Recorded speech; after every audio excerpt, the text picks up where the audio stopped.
What's going on, guys? We're here in Ultima Online Outlands. I think I put a link in the description to the game if you're interested in checking that out. It's a free game.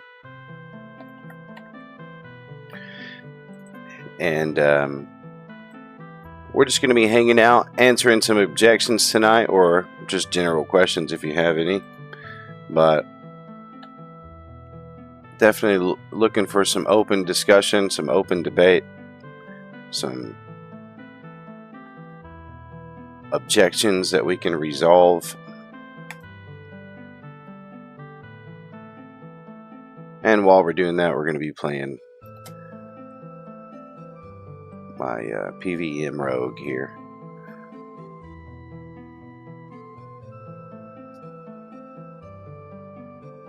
Windburn, what's going on? Hey, Sonny.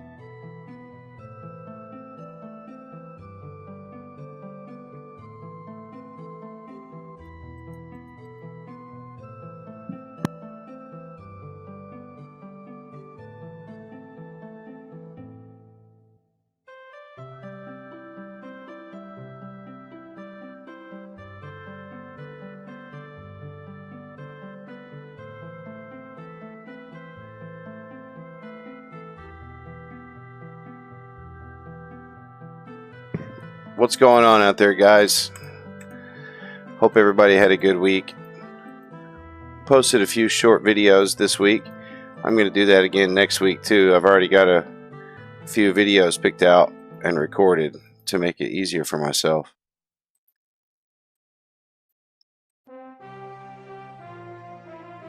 Whoops. It's okay. I don't think I absolutely have to sneak through this area.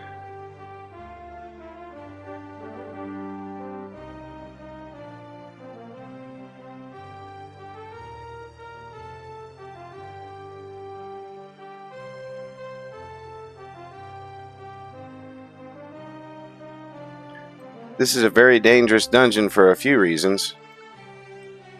Number one, it's pretty deep here in more ways than one. It's deep underwater, and it's a very long dungeon, so I mean, if something happens, it takes a really long time to get back to your body when you're as deep as you can go. Thankfully, these guys kind of cleared the path a little bit, so that made it easier to just run down here instead of sneaking the whole way, which is much slower. When we get to where we're going, though, we're going to switch over to our fortune aspect so that we can work on that. We're building up two aspects simultaneously here on our rogue character. We got fortune at level 6, we got shadow at level 7. We're going to switch over to fortune now that we're here. Oh, I need to put my weapon in my hand for a second. Okay. What's going on out in the chat, guys? I'm checking you out here. I've got you here. Sugoi English, what's up, man? Hey, what happened to me? Why are you revealing me?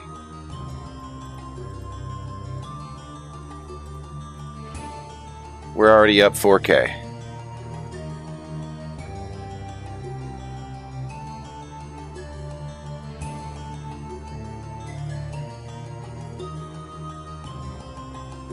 So you run out of oxygen down here, but there's these little dolphins that are spread out pretty far apart, actually, like on the corner of the map, that refill your oxygen. They're like little magic dolphins, I don't know, something like that. Okay, we found our first. Why do I keep hitting the Windows button?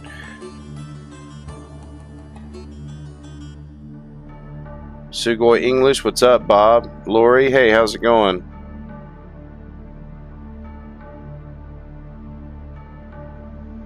The eternality of hell.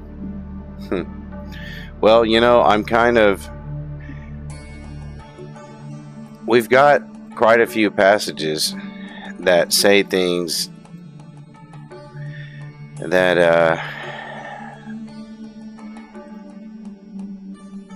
you know, I can see why they come to the conclusion, at least, of the eternality of hell.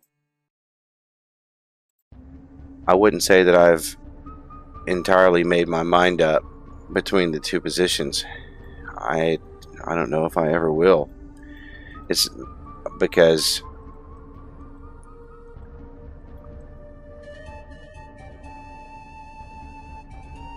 I don't know.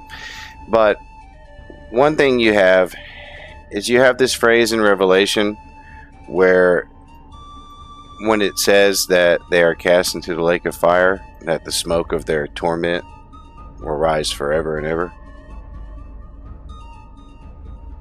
And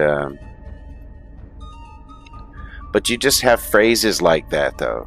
You know what I mean? You don't really have like a fully laid out theology of hell. You know what I mean? It's kind of like you have bits and pieces here and there that you can pull to kind of come to your own conclusion out of the different pieces of information, but you just don't really have like,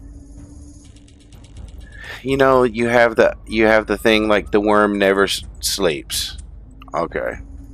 Well, you know, with like I've heard some people come up with some pretty interesting theories about what that could mean, but that's all it really is. You know what I mean?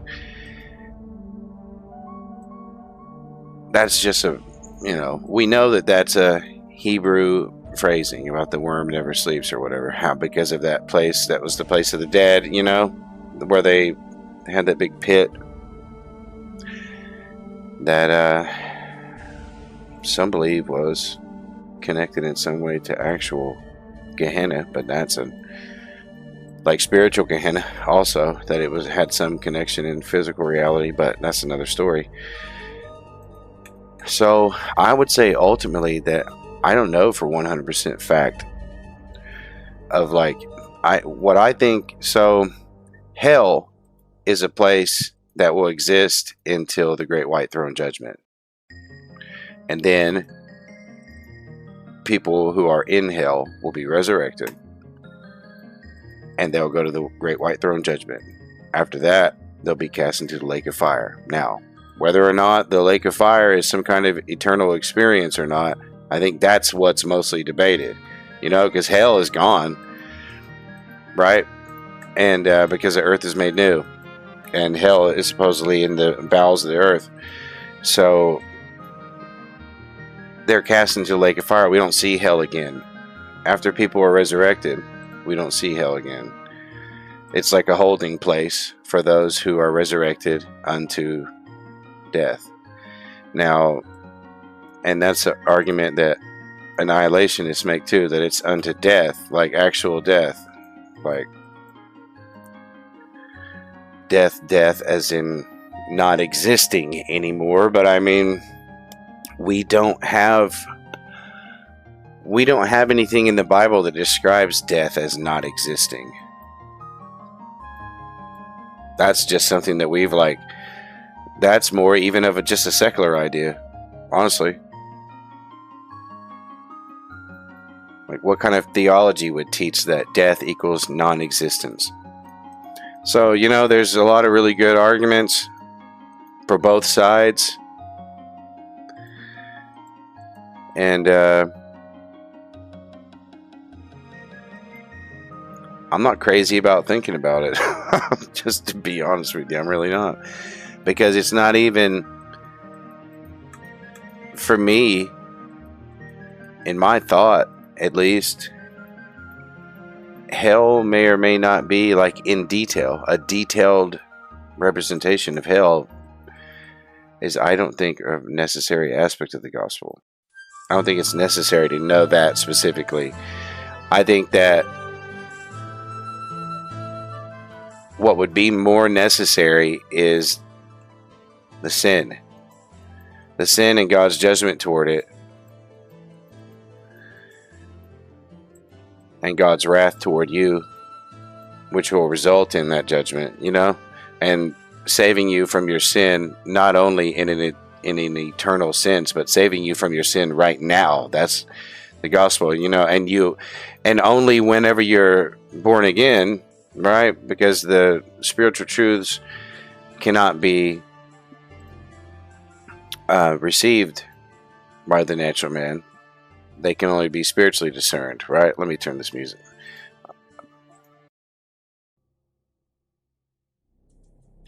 So only at that point would you begin to be able to understand things from the eternal perspective. And so, what I'm trying to say is I would put it in spiritual theology that you wouldn't be able to understand anyway until after you're born again. So it's not an essential part of the gospel. Because, you go through the book of Romans, and whenever is hell even discussed? Never. That's not the point. Hell is not the point of what the bad news, all right, the pre-gospel bad news to the good news is. Hell is really not mentioned that much in Paul's explanation of systematic theology in Romans. Yes, of course, Jesus mentions hell a lot, and of course Paul does reference the fires of God's judgment. Peter does that more, but Paul is the systematic theology guy, and he doesn't really talk about hell that much. So, I feel like Paul, as the apostle to the Gentiles, with the purpose of laying out a systematic theology, I tend to,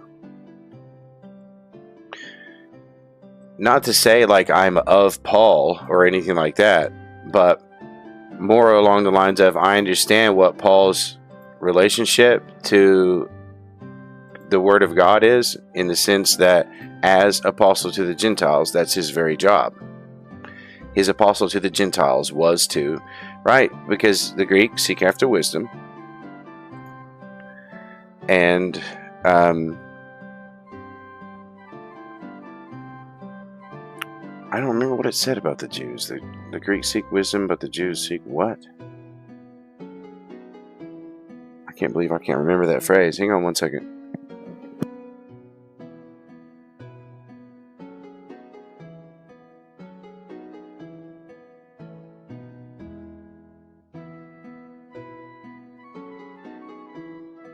Oh, the Jews request a sign. That's it. But the Greeks seek after wisdom.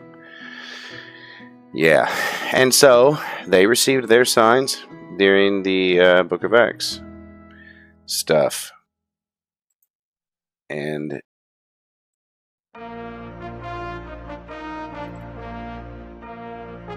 the gospel is a stumbling block to the Jews who seek after a sign,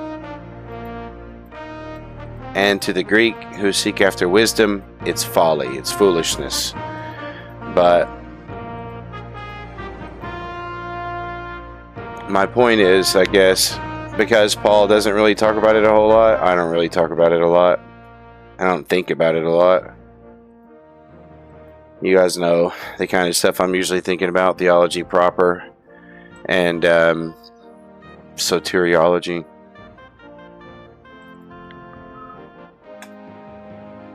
How did I already steal from this creature? That doesn't make sense. I guess I'm running out of oxygen here.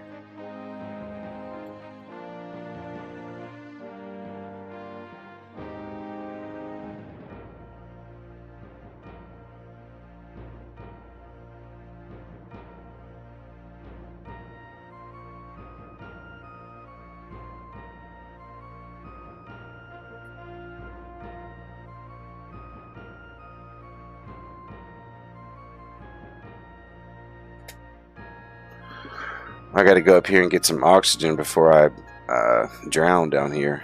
But there's 3 guys I can pickpocket up here, so...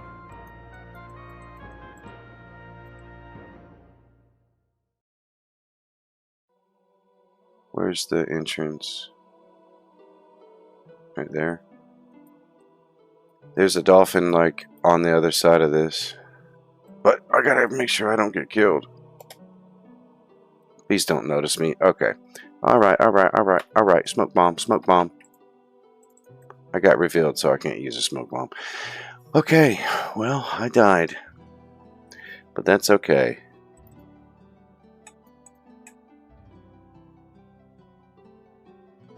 He really is okay though, because I have like 1,000,000 gold.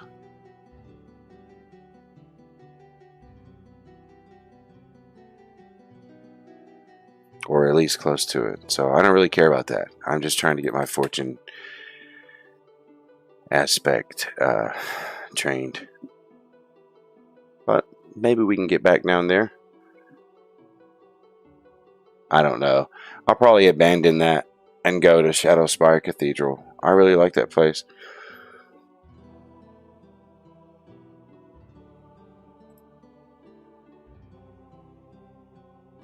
Yeah, I didn't have that much gold on me down there. I wasn't carrying any. I was carrying like the most basic stuff you can have on purpose. That's what I love about this character is, I mean, just refreshing what I need to take with me on another little pilfering. Now, obviously, if I'm going somewhere to like train my backstabbing and his combat skills, which I just don't do that much. I mean, obviously, I have some since Shadow is a level higher than Fortune. But when I go pilfering, I just focus entirely on the Fortune aspect so that can go up.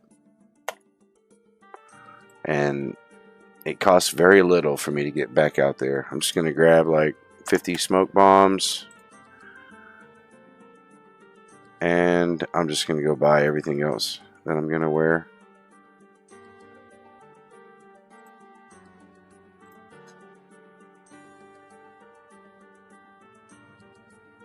Guys, I'm scrolling through the chat. Put a big capital Q if you have a question.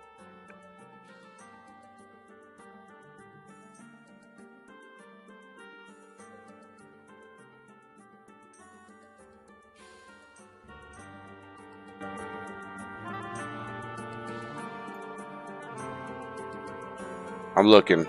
Okay, I don't see any questions yet. That's okay. If I missed you, I was just scanning for a big capital Q. So just make sure you put one in there for that.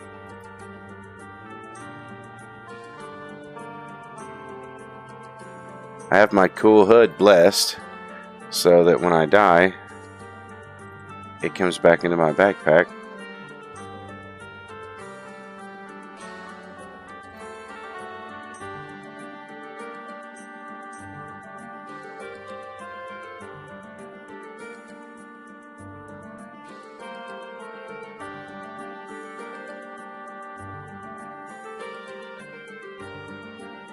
Yep, and we're just going to go over here to the blacksmith. Can I buy from here? No, I'm not close enough.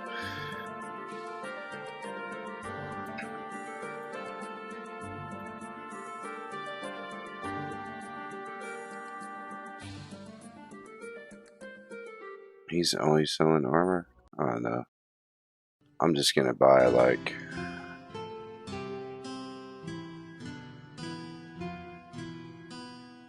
Where's the flail? He doesn't have a flail.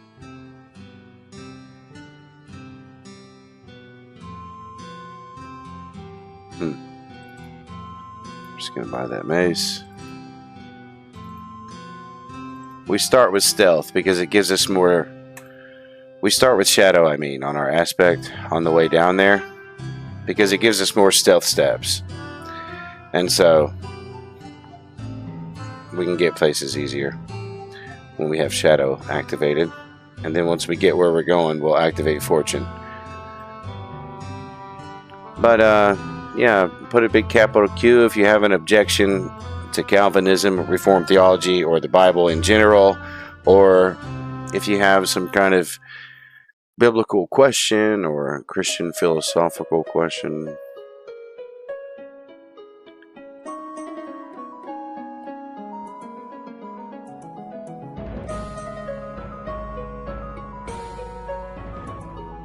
Okay, guys, let's go out here and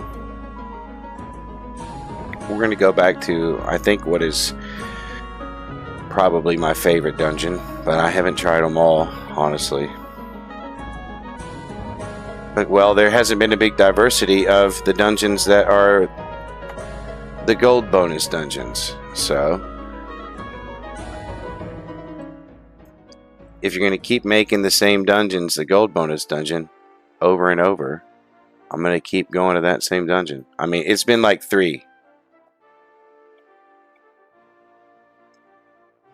It was Shadowspire Cathedral, then it was Aegis Keep. Or no, it was Shadowspire, then Tidal Tomb, then Aegis Keep, now back to Tidal Tomb.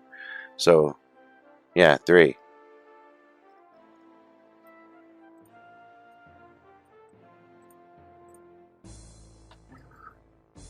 But that's okay.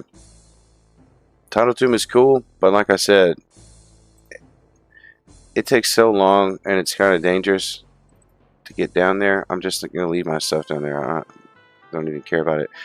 But I need to reset my macro for the smoke bombs because I got a new stack of smoke bombs. For some reason it doesn't work with the item ID correctly, or at least like you think it would. Checking out the chat to see if we have any questions I've missed.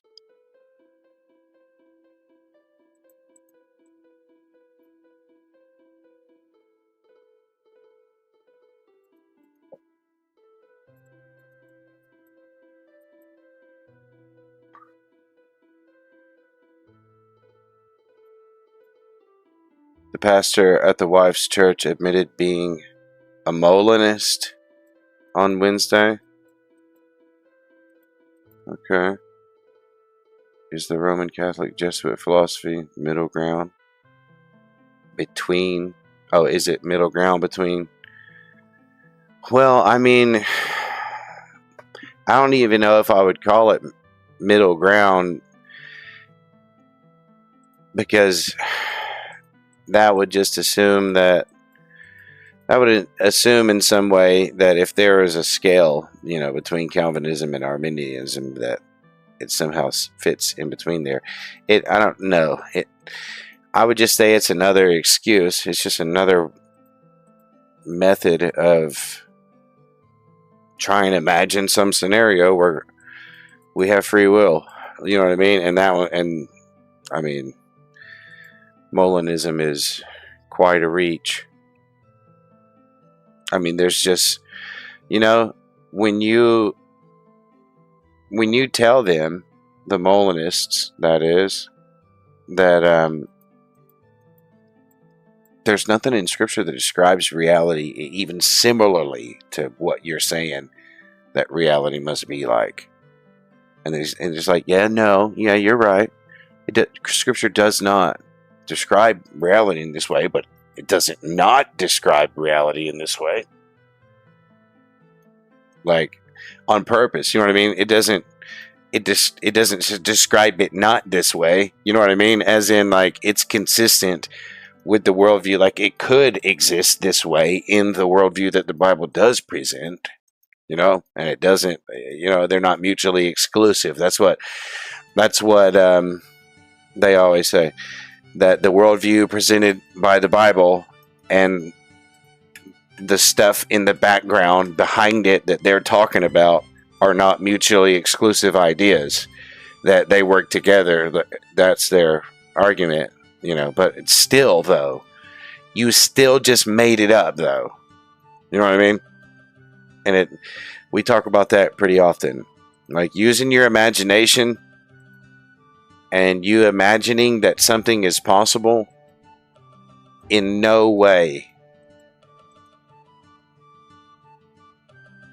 increases the likelihood that it's possible, or, you know what I mean? It doesn't become on the table of thought now because you were able to imagine it. That was one of my points the other day, talking to Leighton. Like, yeah, we can imagine easily a world of free will, but that's it. We have to use our imagination to come up with that world. We don't get that world from the Bible. We don't get that world from science either, actually. So where'd you get it? But Molinism is wild, man. like God supposedly just counterfactuals of every possible event and all that stuff.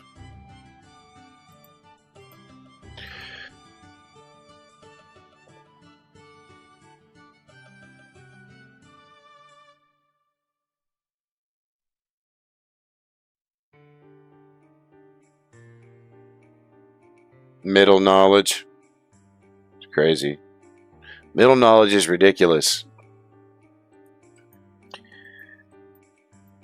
You know, and you're talking to someone who's, you know, like plays fantasy RPG games. You know, like when I was growing up, all I did was read like sword and sorcery fiction books and like play D&D and stuff. But you know what I mean? But here's a difference, is using your imagination is for fun, being creative and ingenuitive, all that stuff. That doesn't have a place in theology.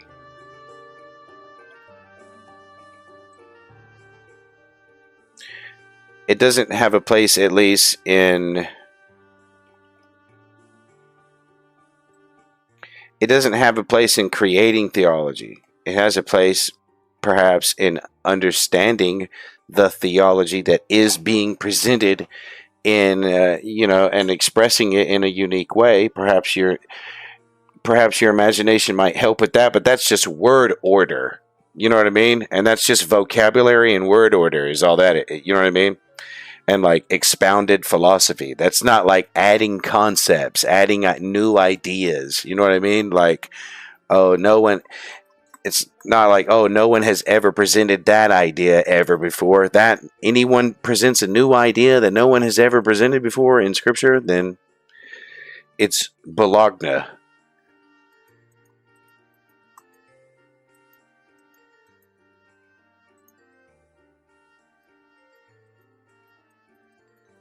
Yeah, you know, and they're like, I don't know, but maybe it is that way. Yeah. Maybe Katy Perry is an astronaut. Maybe. Maybe Katy Perry went to space.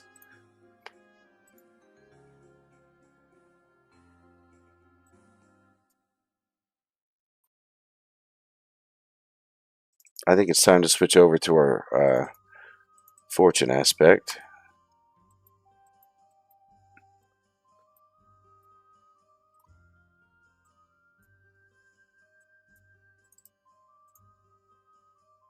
Man, been failing to steal a lot lately. Do I have like... Oh, I've got camouflage on.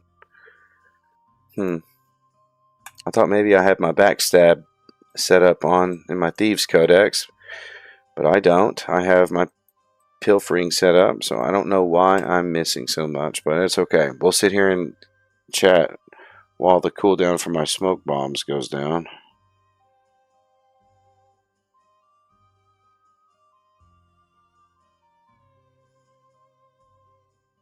No, middle knowledge is...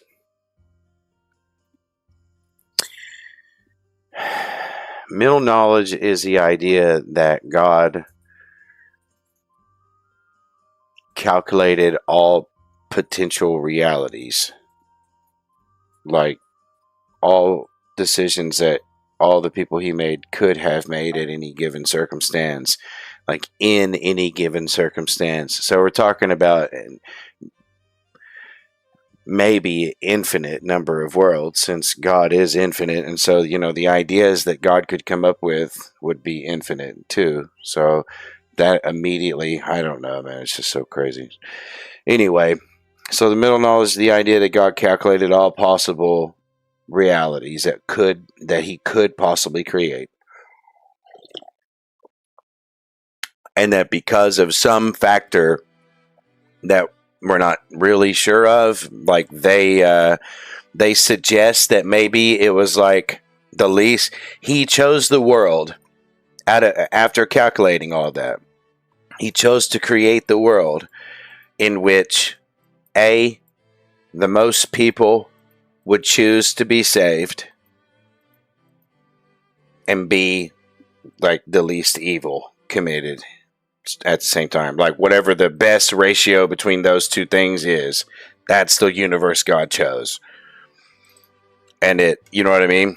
So that includes the idea that like some circumstances in this universe would compel me toward faith and making the decision to choose Christ, while other universes I would not have. I would, like, other circumstances would have led me like in a bad path or something, and I never would have made that decision to give my life to Christ. And so God chose the one universe where most of the people did choose Christ and the least evil was committed.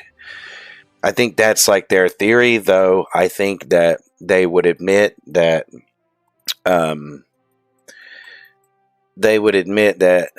it could be some other factor that God chose the universe of. You know what I mean? Like some other factor made God decide what universe to employ. Maybe like, I don't know, the least number of puppies were harmed in in this universe that we have. And so God chose this one because the least number of puppies were harmed. Maybe. No. So you know what I mean? So there's nothing in the Bible that you can like go to and be like, see, God said he didn't choose the universe in which the least amount of puppies would die. So he didn't, we're not contradicting Scripture. He could have done that. He could have done that, except for we have the idea that God has established each of our days when yet there was none of them. We have that from Psalm 138. And we have just the general theological idea that God has and had the same purpose with creation before he started that he has with it now. And it's been following that course. You know what I mean? And so if you're just like, and it's named though, right? It's the purpose is listed in Scripture. It's not up for debate. The purpose with creation, though you could perhaps find a few minor purposes. I would think that the major purposes would be the ones listed in Romans 9, that being the display of God's holiness, which is his chosen method of receiving glory. That's how he wants to get the glory that he deserves, by having his level of righteous response to sin acknowledged by the entire universe simultaneously.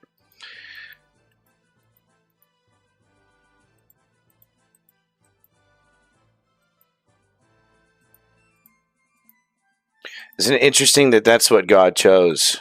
It's not like he didn't create the universe and then at the last day he's going to put on a display of fireworks, and he wanted us to see how masterful he was at generating,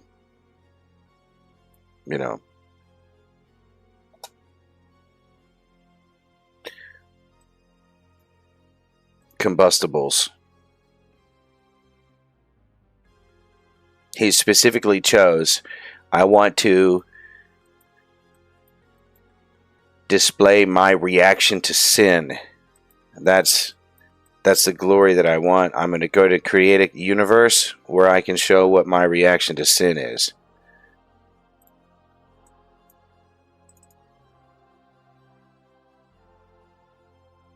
Should I risk it? No, I have 15 seconds, man. The smoke bombs will be ready in 15 seconds. You can wait 15 seconds. Okay, 5 seconds. See, I should have just went ahead and did it. I knew I should have went ahead and did it.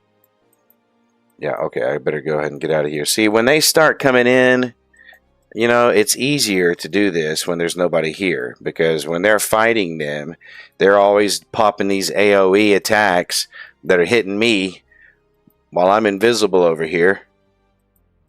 Nobody even knows I'm here. Like, this guy doesn't know I'm here. He's never seen me. These mobs don't know I'm here. They can't see me. And then I'm just getting damaged, though, even though nobody knows I'm here. And so that's the danger. That's the danger. You got to be kind of careful. You got to carry your smoke bombs. And you got to make sure you stay a square. You don't enter the square that the mob is standing on. You got to be right next to it. But if they enter your square while you are not moving, you're safe. But yeah, I'm rambling. What other kind of questions we got out there? I keep turning the music up and down when it's kind of a bad song. This is a good song, though. Bum, ba-da-da-bum.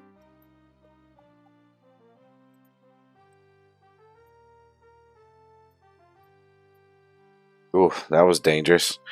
He started moving unexpectedly.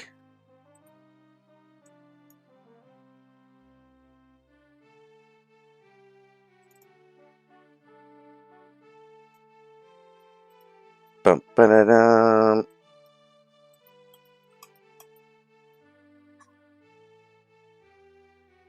Mm-mm-mm.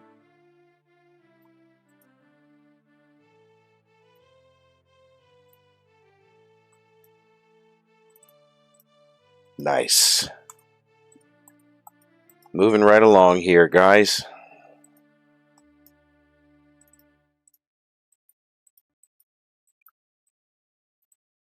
Ooh, this guy attacked him at an inopportune moment for me.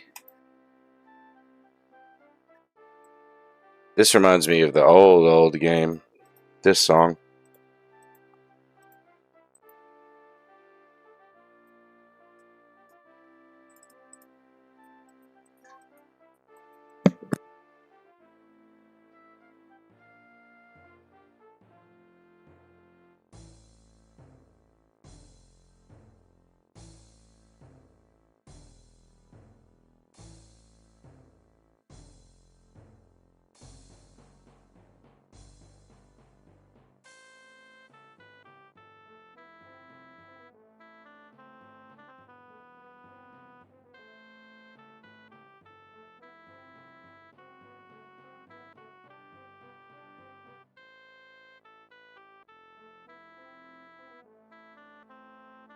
Look at all these goods I'm stealing over here.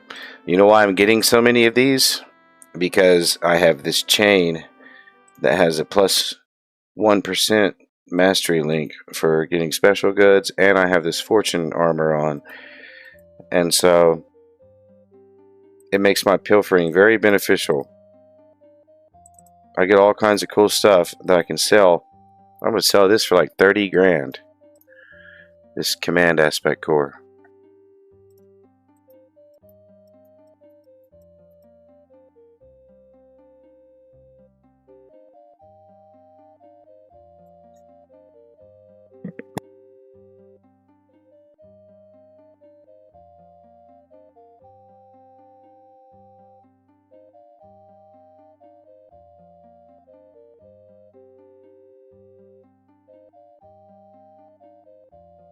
I wonder what would happen if like 5 PVM rogues stole from the same creature. Like, and say we all hit the max, 1,000 on our roll. When the creature runs out of money, would that last rogue come up and it would say something like, this target has nothing to steal? Most times you've got a target here that has gold on it that's waiting to be looted by the person who killed it, right? But I'm taking gold off of that creature. And I can only take up to 1,000 from any given creature. That's the max. And so if there might be a rogue walking right behind me that we just can't even see. Doing the same thing I'm doing. There could be. And let's say he steals 1,000 after I walk away. I wonder what happens to the last one. Because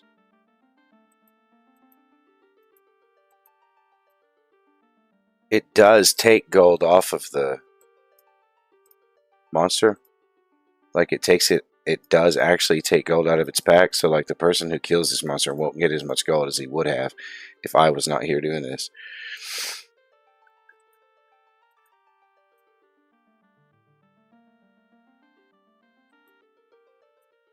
Something I can't really find the answer to without like several rogues intentionally helping me figure out the answer to that question.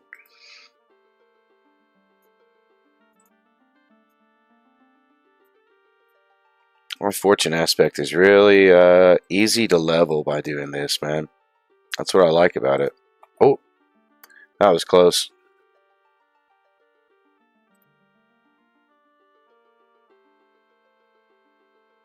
Just a bloody ank here.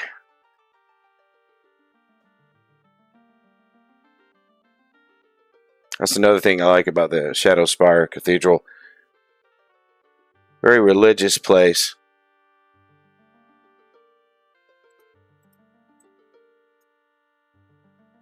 So, looks like you guys are really religious around here.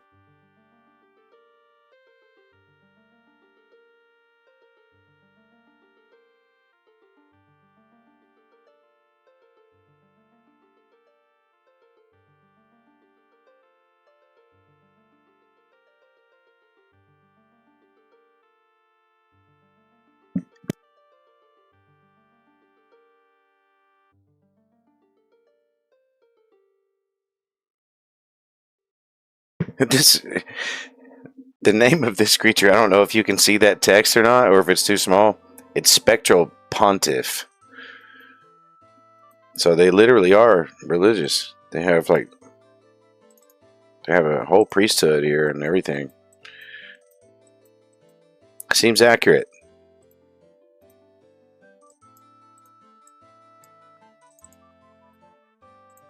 Whoops. That's why we bring smoke bombs, ladies and gentlemen.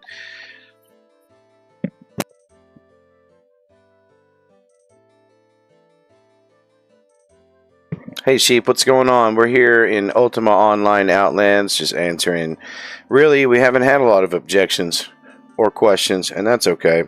Just people hanging out so far. I think that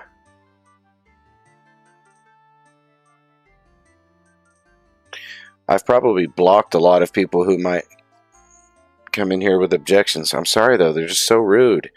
And, you know, if they catch me at the wrong time of the day sometimes, or the wrong day sometimes, they might get me worked up. And I might respond to them negatively, and then I feel bad about it. And so I'm like, I might as well block them so that they can't do that anymore. But they never just come in here with questions. I was going to come in here and try to, like, I don't know, just be really disgruntled. You know what I mean? It's very annoying.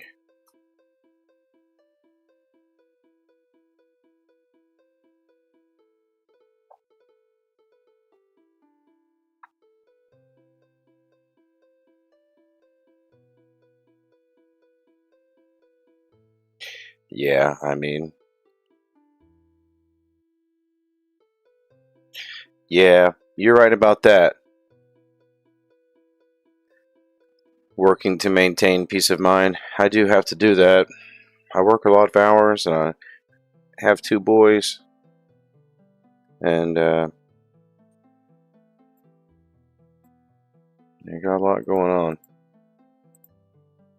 And I try to, like, I don't want to get to a place where all I do is either A, ignore all the comments. I don't want to do that. I want to find genuine questions and answer them genuinely. I really do genuinely want to do that.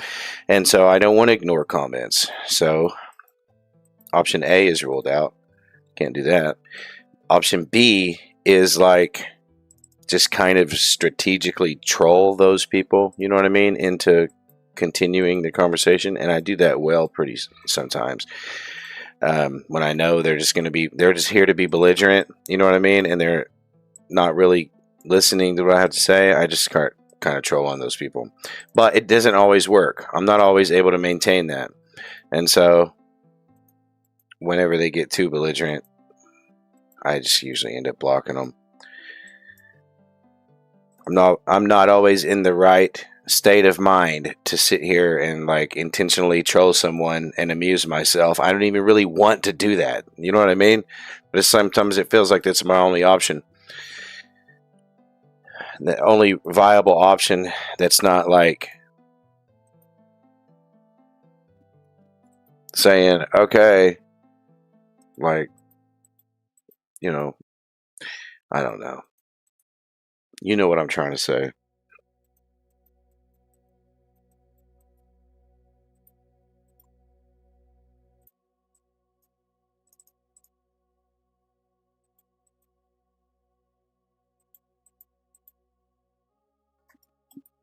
We're already almost up in weight enough to go back and drop our gold off at the bank.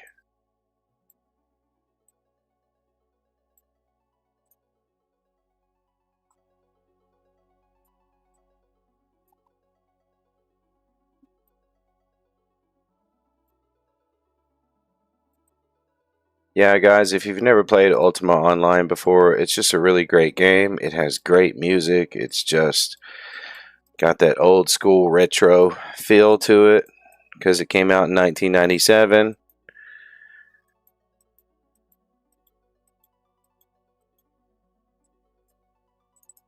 And it's just, there wasn't a meta yet, right? There's a meta now for these kind of games, and it involves like the World of Warcraft meta, basically. Every game that you play that's an online game, MMO these days, feels like World of Warcraft in another skin, doesn't it? Like, I played this one Star Wars MMO that I thought was going to be cool, and it was kind of cool at first, and then I was like, oh wait, I'm playing World of Warcraft right now. Like, it's literally World of Warcraft, except just in Star Wars skin. Oh man, and then I realized how many other MMOs are that exact same thing, and I was like, oh no. And then Ultima Online came out though at a time where there was no meta, and they just, they made their own game just really cool, and there's so many different really unique options and skills and character types that you can play. I mean, I don't know if I've shown you guys the skills yet, because I think this guy was already built when I started streaming with him in the skill category. But look at the skills. So for miscellaneous, you got arms lore, begging, camping, cartography, forensic evaluation, item identification, taste identification, archery, chivalry, fencing, parrying, swordsmanship, wrestling, alchemy, blacksmithy, carpentry, cooking, inscription, lumberjacking, mining, tailoring, tinkering, evaluating intelligence, major. What kind of skill is that?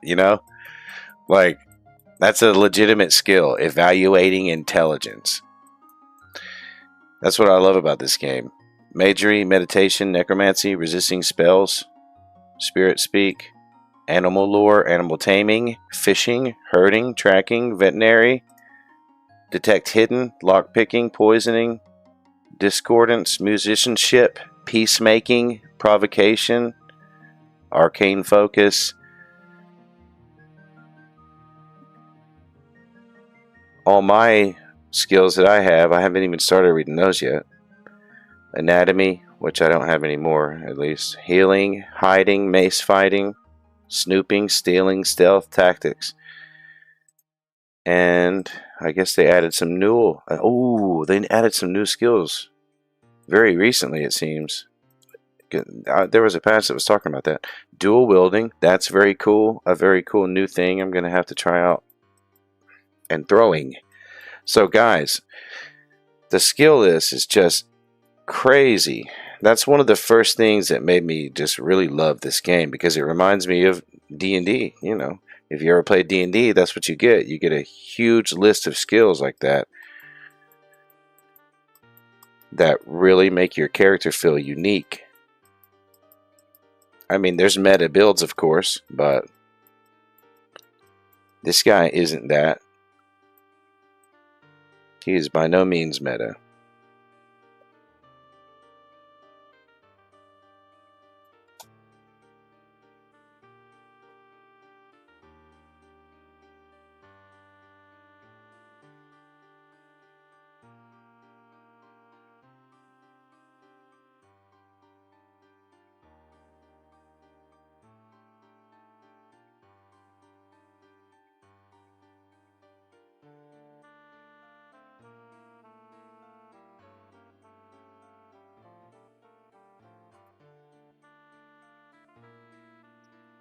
Yeah, and so after you get those skills, like where you want them to be for your character, and like you see how stealth is 120, is because I got these skill mastery orbs. You just got to spend money on those and then get stealth skill mastery scrolls to increase your cap to 120, like 1 point at a time. But after you get all that set up, you have these.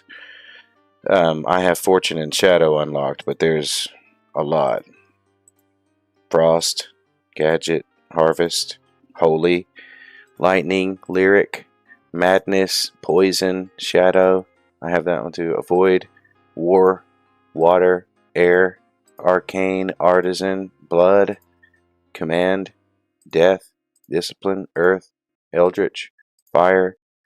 All of that. And that adds on top of these skills to like further flesh out like your abilities and stuff, and like, you know, it's just another character progression mechanic, I guess. And then you have these are the end game, like end game PVM character progression is this mastery chain I have here. And they have links in it that add like incredible bonuses. But I just have this bronze link with one thing. I got it from a quest. So I'm not anywhere near the level of having like enough money to buy gold chain links and stuff like that. I probably have like 700k. Let me see. Oh. No, I just bought. The reason I don't have 700k like I thought is because I just bought these for my next shadow level up. 5 cores. So at 43,000 a pop. So that's okay. I'm still at 500,000.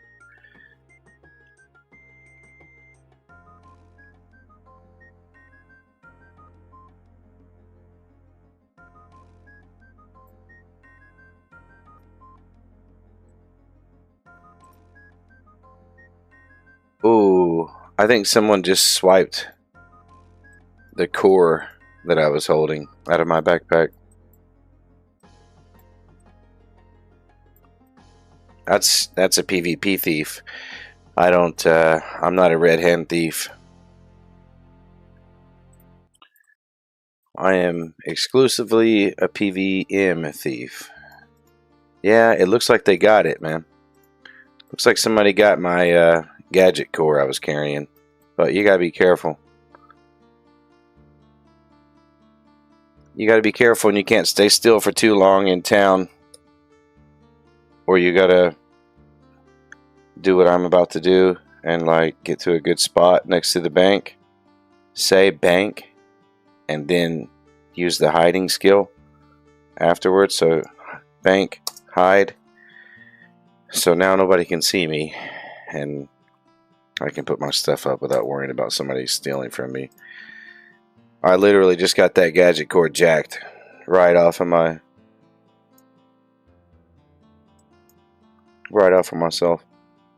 Ooh, fortune aspect distillation. That was lucky, because I actually used that.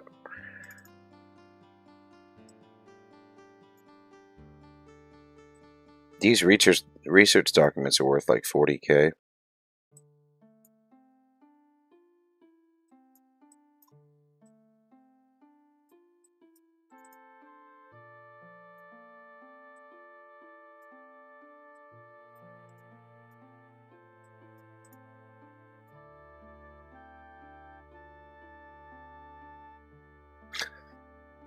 I hope that dude's happy. I actually really don't care that he got that gadget core. I hope that gave him a thrill.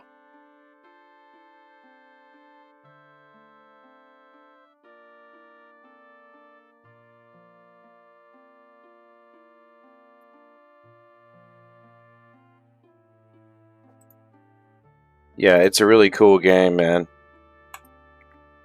Oh, this is another progression. Like, this is my Thief Codex. It's maxed out. You get like these. You can change your points around for your thief stuff in different ways to make yourself either like a backstabbing focus or pilfering focus. I got a Macing Codex over here that adds 5%. The one I chose is aggressive. Each one of these little levels is plus 5% to my damage with a mace. So, but I just go to this little hidden nook that's kind of easy to get. It's easy to get to. It's easy for me to grind in there.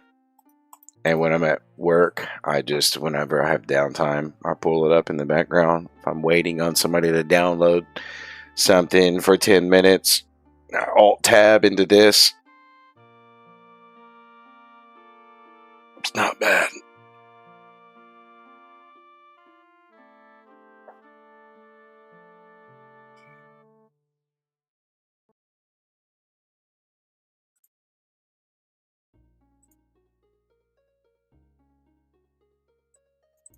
Yeah, if I didn't have something to Alt-Tab into when I was bored at work, I would go insane.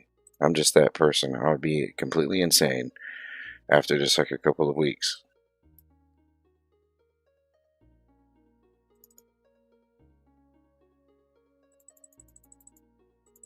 My brain doesn't do too good with boredom.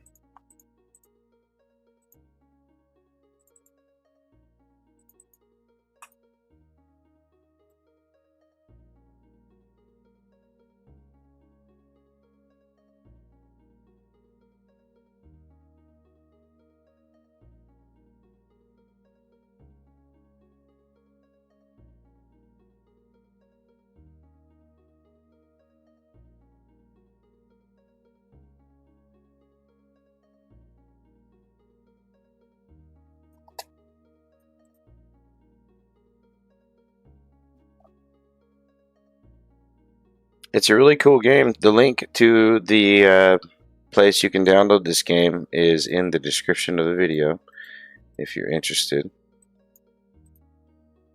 I will definitely...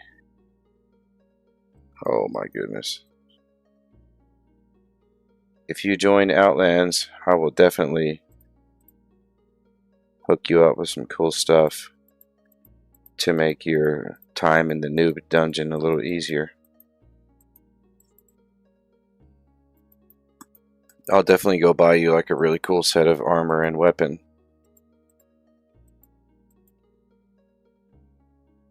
Or mage book and regents if that's your thing.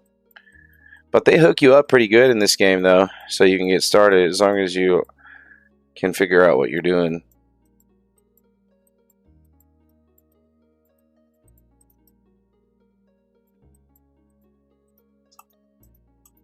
You know, each server has its own rules these days, and they're pretty different. But the fundamental game is the same, because it's all the same assets, except, I mean, there may be some new assets, but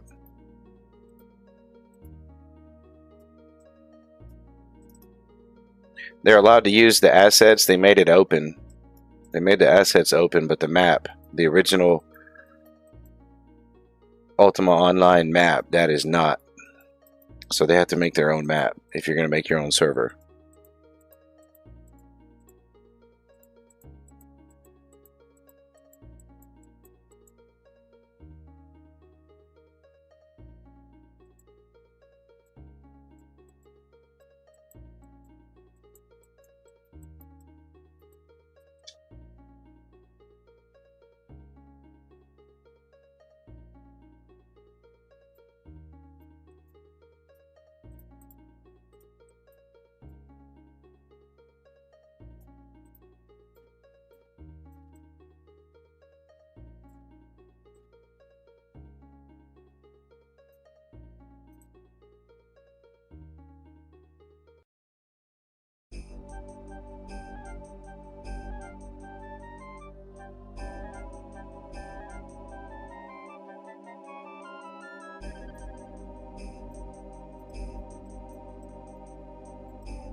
Well, they cleaned this place out, didn't they?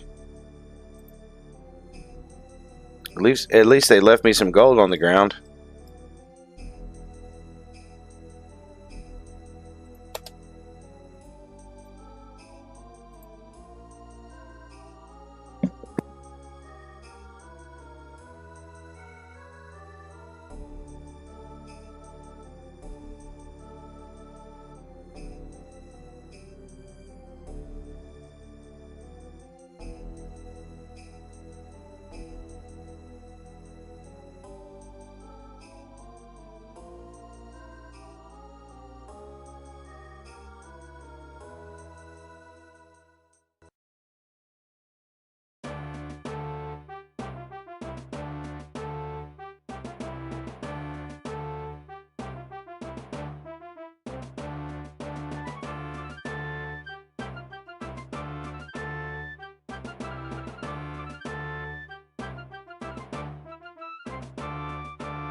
They really cleaned that dungeon out. We're going to go somewhere else. I know there's a thief working the streets right now, so we better be careful.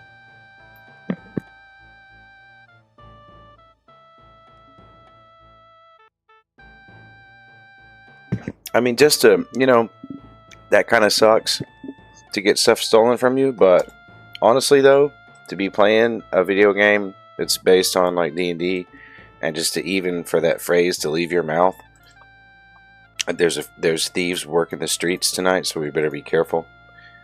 Like, that's just legitimate, you know what I mean? That's just a really cool thing to say while you're playing a video game of this nature. What I'm trying to say is just the kind of gameplay that you have here in Ultima Online is very unique.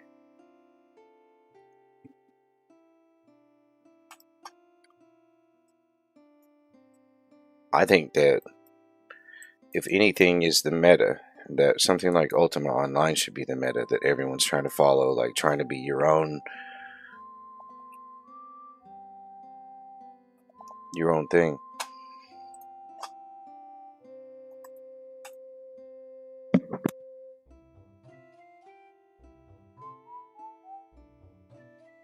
This sounds like Paper Mario.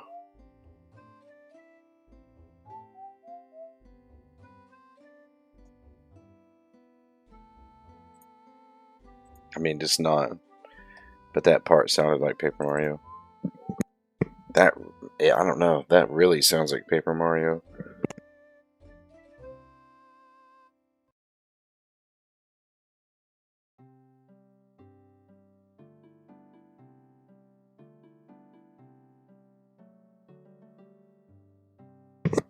We're going back to Title Tune, guys. Even though we died here earlier, that's okay. Look at all that gold laying around right there.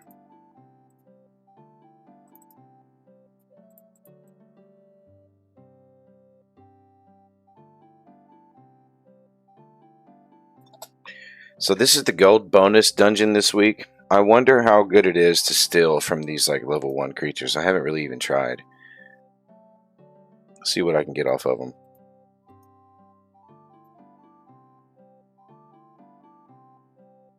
Probably like 100, I would guess. 147. I mean, it's not nothing. And I got a black good from it, I think. Yeah, very common black good. 323. Okay. So it's not terrible to pickpocket these monsters up here. It's because of the gold bonus, though. Plus, I think I probably doubled. I've got a skill in my Thief Codex right here. Extortion. 21% chance to increase gold stolen by 100%. And receive an additional black goods when stealing one. Pretty good. That's a pretty good little bonus to have when specking for pilfering.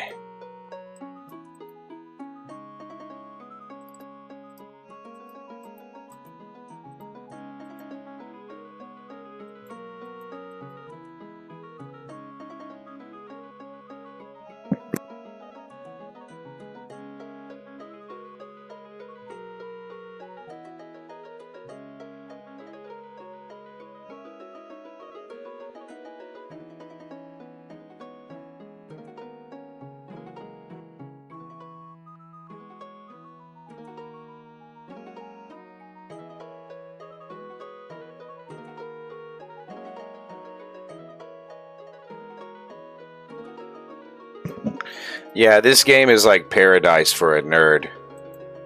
So it's really only for super nerds.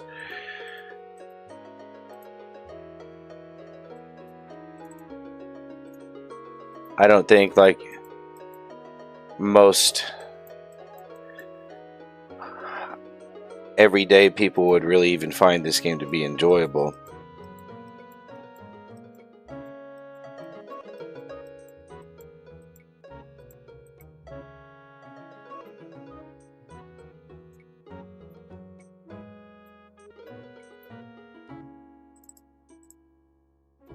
Ooh, 500 off of him. I must have doubled it though.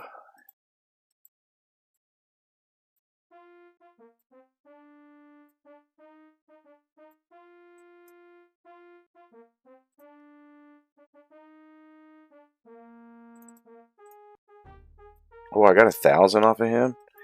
Man, I should have started pickpocketing guys on level 2 a lot sooner.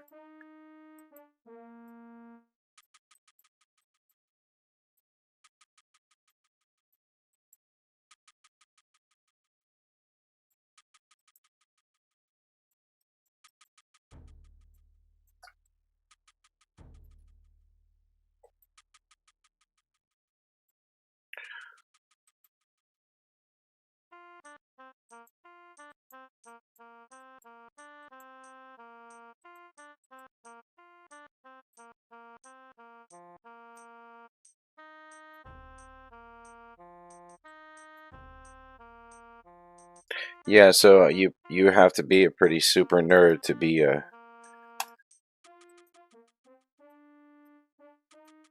hanging out here on the channel long term.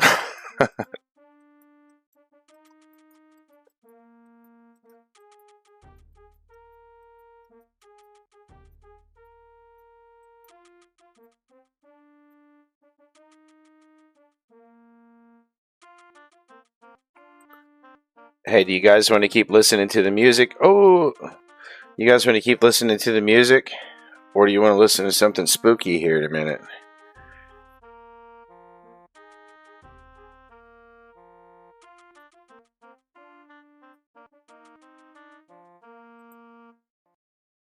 Let's risk it. And we got an arcane scroll, 2 common black goods, and all that money. That was a good risk.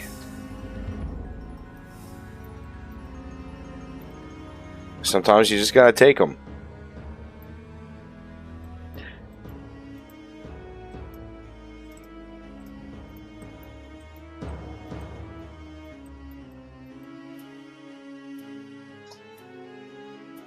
This song's really cool.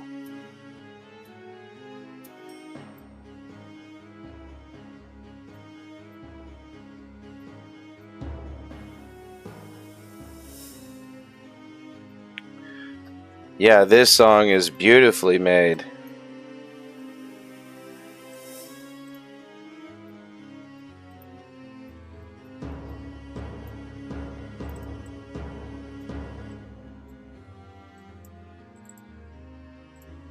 Whoop.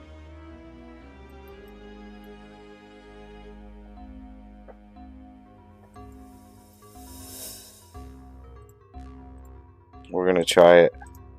Got him.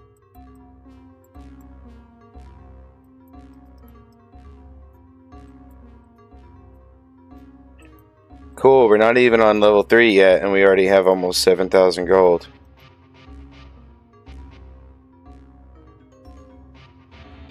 Yeah, Fuzzy, I don't hear a lot of arguments coming at us tonight. That's okay. Maybe if we hang out a little longer, somebody will come in here with some arguments.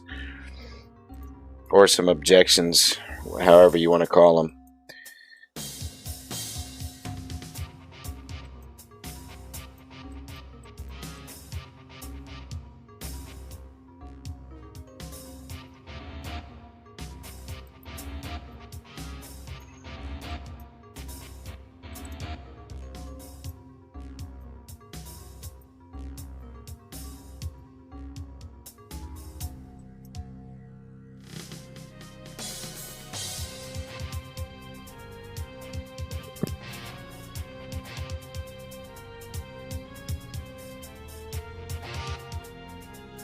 I picked up some rare black goods on that one.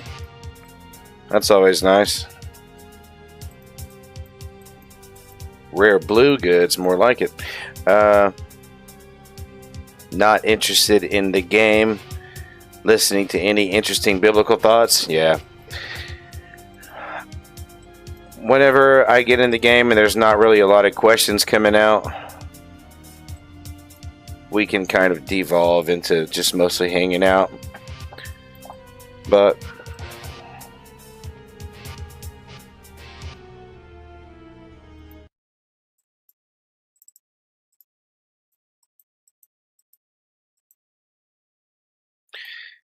I mean, if you want to talk about a biblical idea, though, really quick, what I always say to those free will guys, if they will let me get that far, is that the Bible describes the will already in Romans chapter 6, right? So when we sit here and we try to guess what free will could be like and try to imagine it, you know what I mean? It doesn't do us any good. We have to deny the description of man's will. There's 2 ways that man's will could ever be described, and they are described in Romans chapter 6. And so to believe in something like free will, you either have to A, be ignorant of the way that the Bible describes the will of man, or B, you have to flat out reject it. One of the 2. There's no middle ground there. You're either ignorant of the way that the Bible describes the will of man, or you reject the way that the Bible describes the will of man in favor of your imagined position on the will of man. That's the only way you can come to the conclusion of free will. You certainly don't get it by reading the text of Scripture. Nowhere is any entity described in that way. Their will, that is.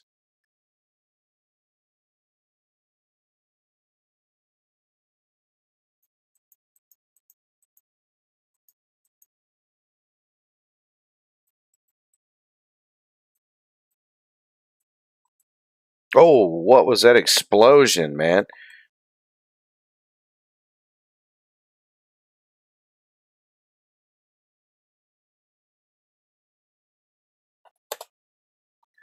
That's right. These guys that are coming down here to just like fight the monsters are always a big pain.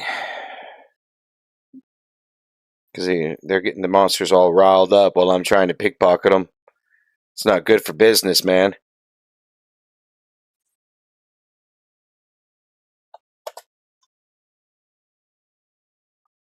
Let's turn the game sound on for a little bit, I guess.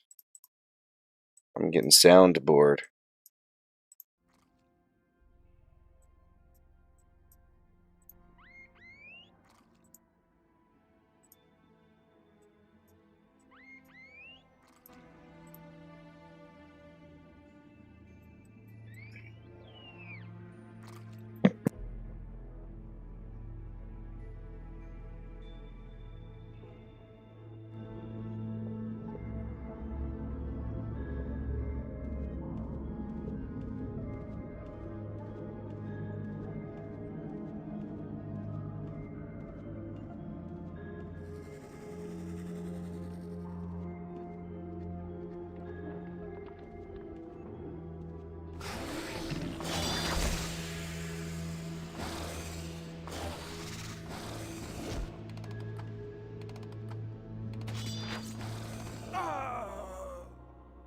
I don't know why. I just die every time I come down here, man. These AoE attacks is what gets me.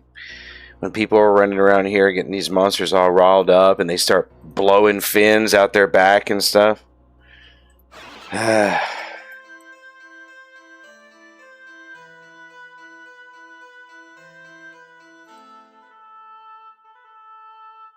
And I'm like, when my character does actually fight, I'm a glass cannon. All I do is come out of the shadows and backstab something with a hammer. Like smash directly onto, just do a bunch of damage on backstab and then run and hide or use a smoke bomb immediately and try not to even get hit once. So, because, yeah, you can see why.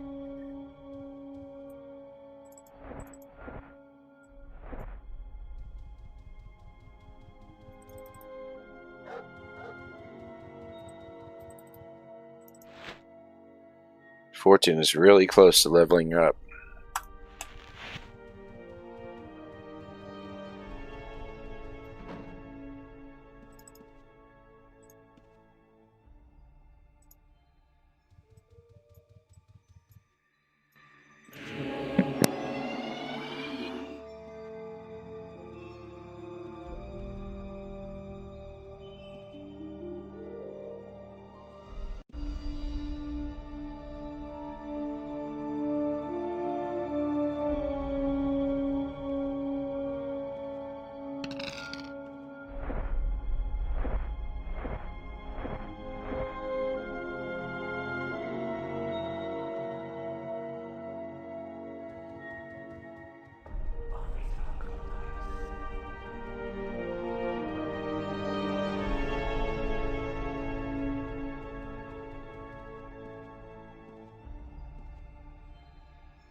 Yeah, it's just, you know, one kind of misunderstanding, though, is the idea that, well, I say it like this: believing isn't something you actively do. Like, that's not an action, you know what I mean? Like, yes, like, to believe is technically a verb, but it's not an active verb. Like, the way, like, to punch is an active verb, you know, like something that you physically do with your body. Like, I think that's something that mainstream Christianity has a really hard time with. What in the world is going on over here? Some kind of faction war?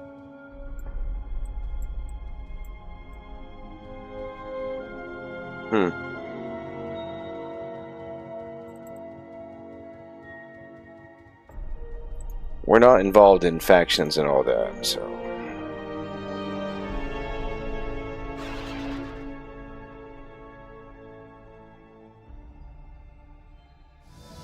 We're just a PVM thief trying to get by here.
Had to reset my macro. I'm going to just take a swift break here, and when I get back, we're going to find something cool to listen to and kind of react to a little bit. But I have to go invisible because somebody's trying to steal over here.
Yeah, so who can just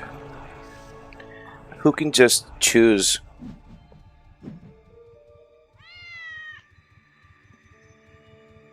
right now what they believe? You can't just choose what you believe at any given time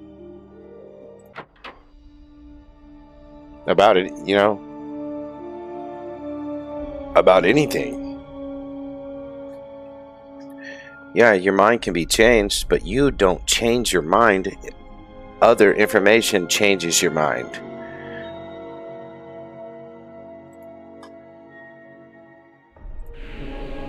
Something else changes your mind. You didn't decide what that information was. You didn't decide how you would react to that information. And when it comes to the gospel, it is the power of God for salvation. And so,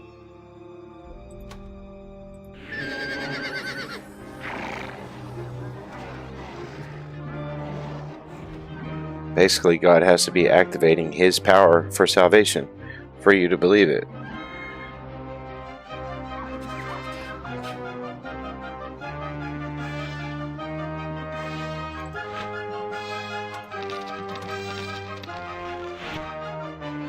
I like how it sounds like gold when I'm activating the fortune aspect. That's cool. Turn the...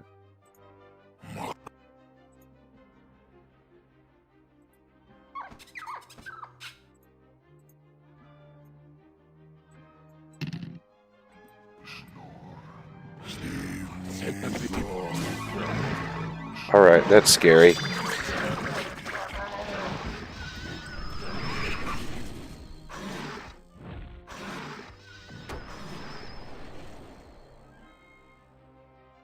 That was scary.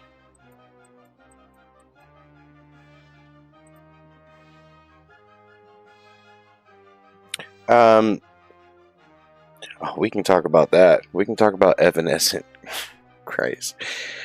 First of all, I cannot stand that terminology. I really just can't. And because the reason I can't stand it is because it breeds misunderstanding, as do a lot of Calvinistic terms. It's just like they want you to misunderstand it almost. I got another rare black good to replace the one that's on my body entitled Tomb. Just kidding. Let's see. Yeah, evanescent grace. It is not hard, dude. And first of all, it's not grace. Okay, so I don't know why anyone's like calling it that. It's not grace. The person doesn't believe the gospel. They don't have faith in the gospel.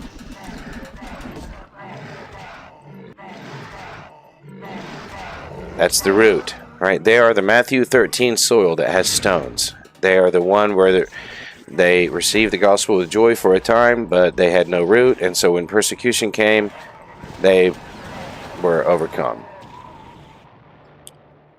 The wind blew it over, right?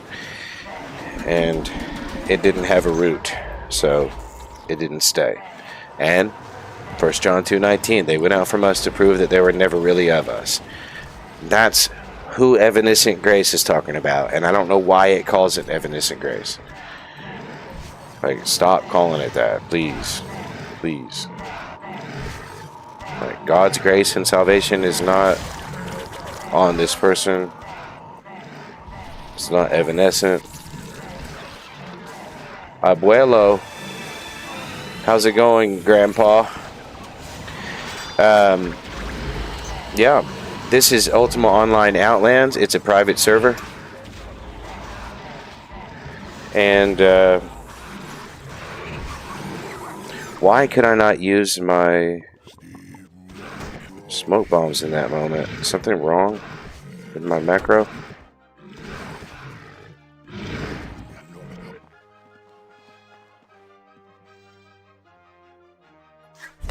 No. Yeah, this is a private server called Outlands, and it's been going for quite a long time, and it's a great server. And there's a few others. But this is a PvP server. This is kind of like the structure before they came up with Felicia, where the whole thing's Felicia, except not the whole thing, because they have rotating safe dungeons. So like it's like a PVM inside of one dungeon. It's like Trammel inside of one dungeon a week. So for people who want that experience, it's there. I use it to train for sure. No reason not to. Just easier. Man, I failed, really? No reason not to take advantage of it. Especially when I'm at work, I really take advantage of those safe dungeons.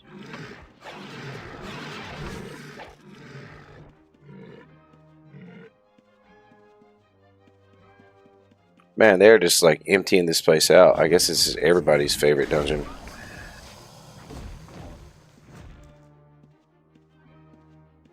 Let's go to the little shadow realm here and see if anything here is available. So there's this little village over here. I guess it just kind of randomly... I haven't figured this place out yet, honestly. Because there's some kind of like place it teleports you to. It's like this dark little village. And I don't know. It looks like sometimes there's buildings here and sometimes there's not. And I haven't really figured out. I feel like it's almost random where it takes you to.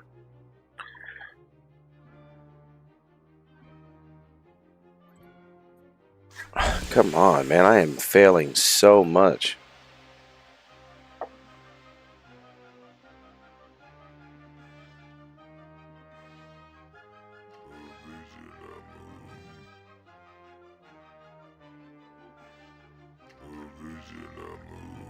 Evanescence. Yeah. That would be interesting if in some kind of like esoteric way and some kind of occultic way they're referring to that doctrine. But I mean, that'd be pretty extreme.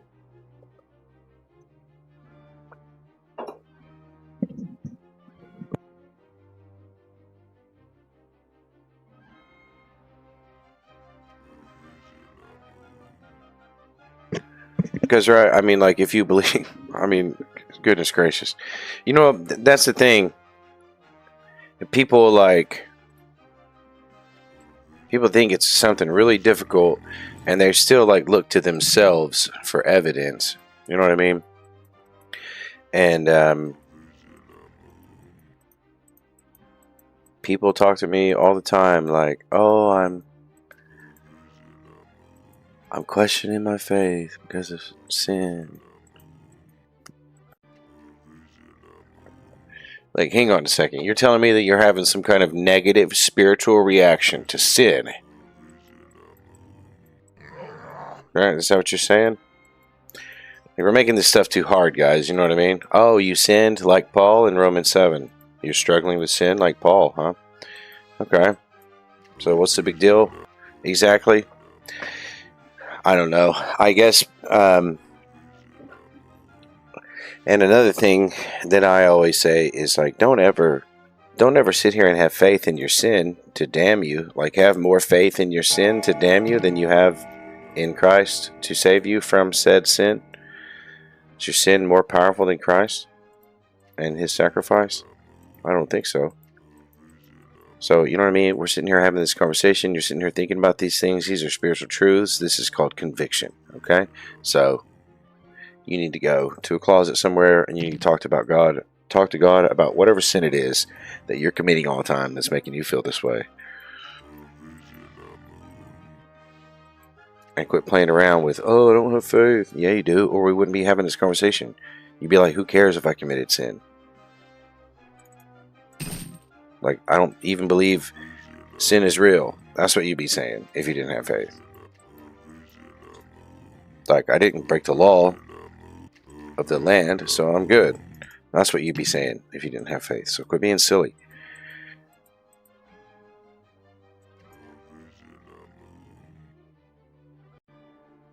You just have only very little bit of faith.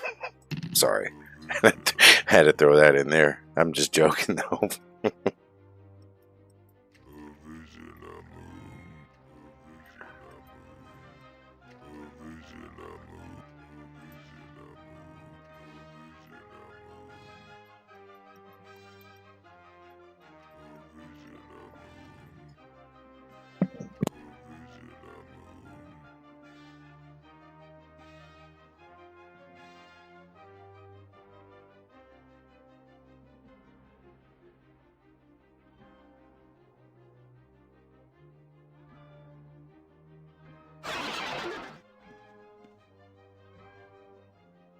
Do you see what I mean? How it just like randomly drops you out of location too? It just like randomly took me to the starting location.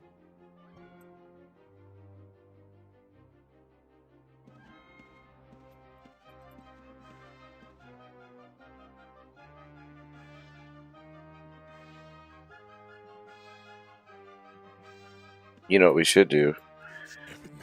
Am I ready to look? We need to finish leveling fortune really quick, and then we're gonna go test out the new safe dungeon for backstabbing purposes.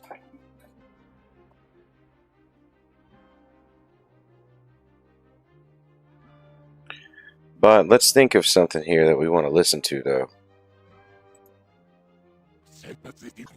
because I want to listen to some words here.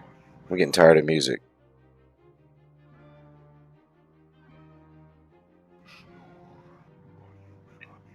What kind of words do we want to listen to here?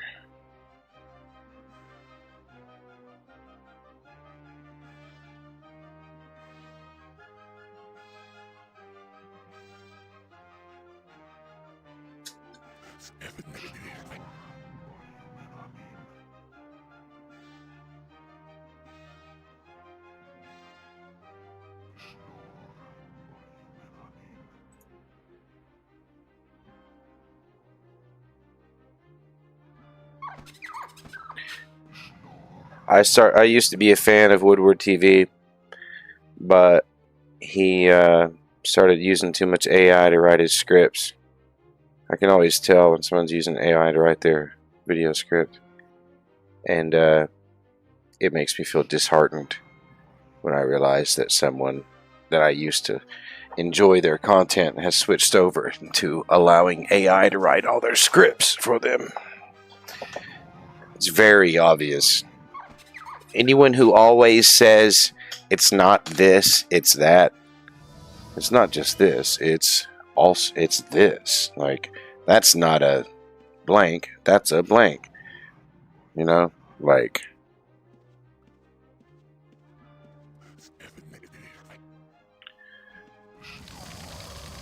Somebody flying down the road at 200 miles an hour crashes into a parked car, and then someone says, that's not a car accident, that's attempted murder. You know, like, they say what it's not in, like, but what they're saying that it's not, it really is what it's not, but then they exaggerate what they're saying that it is, and it's not what they're saying it is. You know what I mean? It's like opposite. And it's supposed to be like I don't know, man. It's a weird thing that AI does.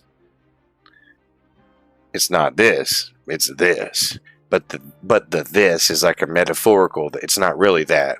It's like a, you know.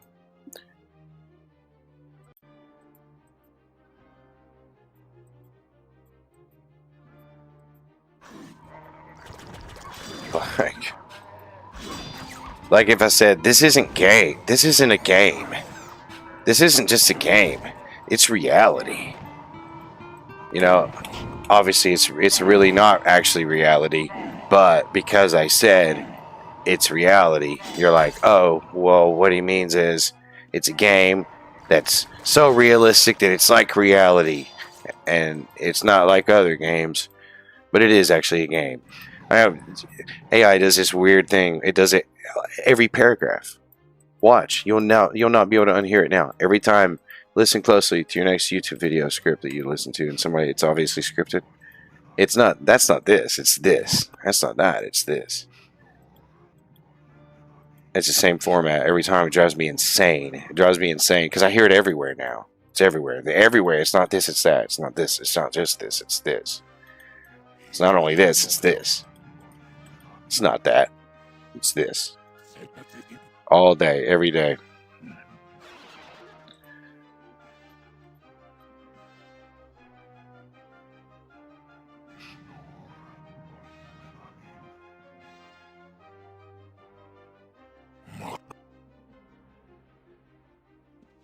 Question: can you set up a Zoom online call-in link for questions that might be longer than 100 characters? YouTube chat might be more interactive.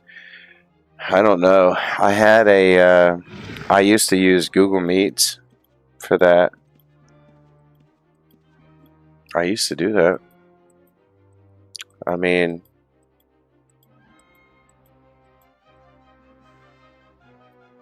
I guess we could do that.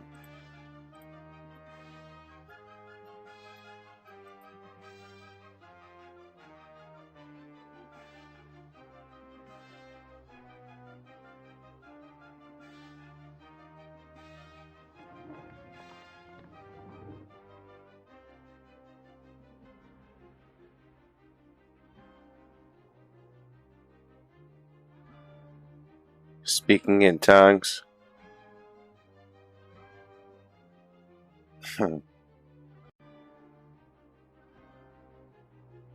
Yeah, I can speak in tongues. Pero olvido muchas palabras.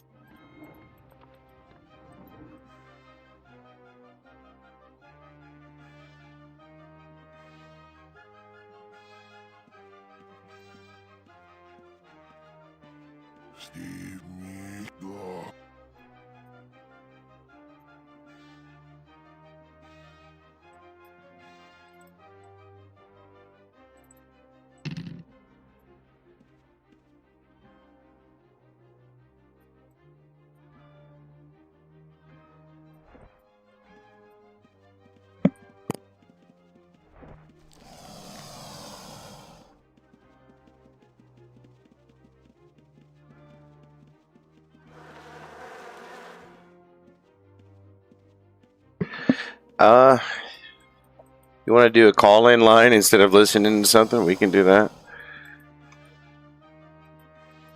All right, let me set it up.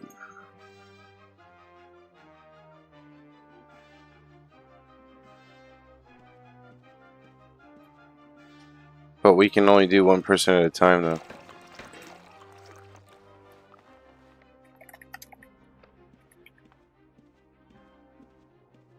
Or it switches the session over to only for an hour.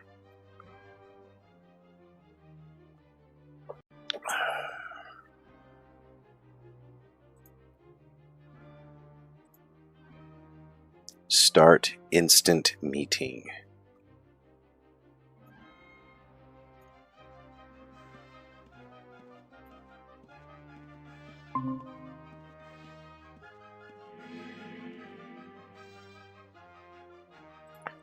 Okay. I've got it ready. Let me get to the chat on my computer because I'm usually viewing it on my phone. Manage videos.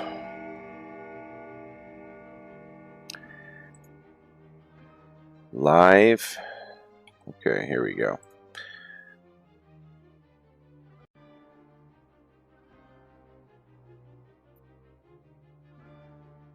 Okay, I'm looking at the chat here. Guys, I am entering the Google Meet code right now. I'm going to pin that to the top.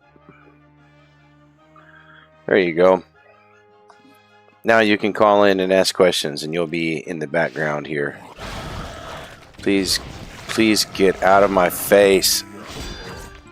Okay, that was scary for me. You guys probably didn't see what I was complaining about just now, but if you had, then you would know. But I was not overreacting at all.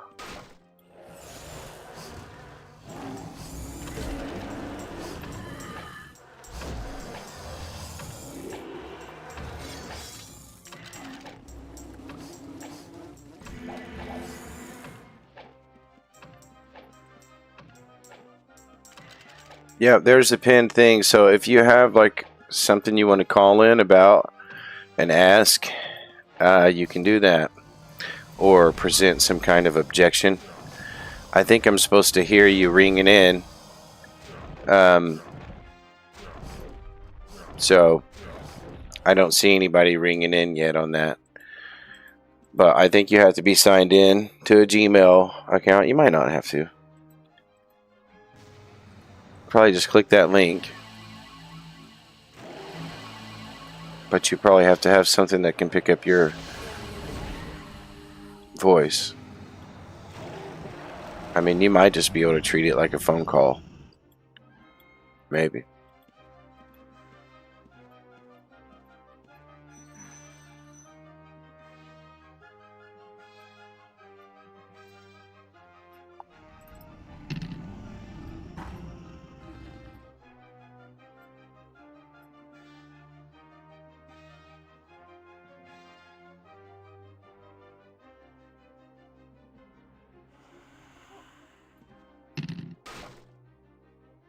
Yeah, so click the link pinned at the top if you want to call in and like talk live on the air here. You'll be talking behind the game here.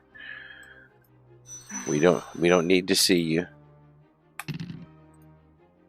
Nobody needs to see your face.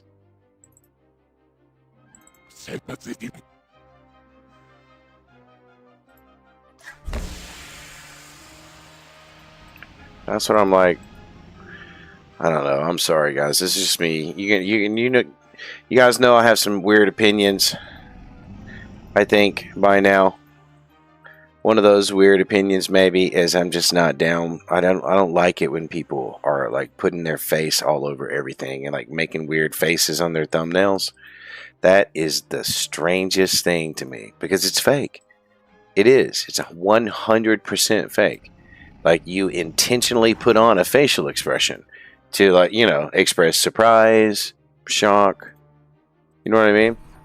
And I'm like, you know, I've got these Christians that are pretending to look as if a certain emotion is affecting them in an attempt to manipulate other people's emotions who are viewing that thumbnail so that they, you know what I mean? And that's just very strange to me. And when you want your face all over everything and everybody just has to see you, oh, it's me, it's my theology, it's my legacy of I'm a theologian here, and I want everyone to remember me and my name and put my face onto my theology and all of that. You know what I mean? Like I'm the next face of Reformed theology to me and to my face. You know, like who cares about your face? Nobody cares about your face. Not me, at least. More rare black goods. I got 3 of them now, man. That's a lot of gold. Yeah. So, sorry. You know, I don't want to have people believe me because they see how incredibly handsome I am. You know, that wouldn't be fair, first of all, to my opponents. And second of all, that's not how people get saved, by seeing how handsome the rogue Calvinist really is in real life. I'm just joking, guys. I guess I had too much coffee tonight.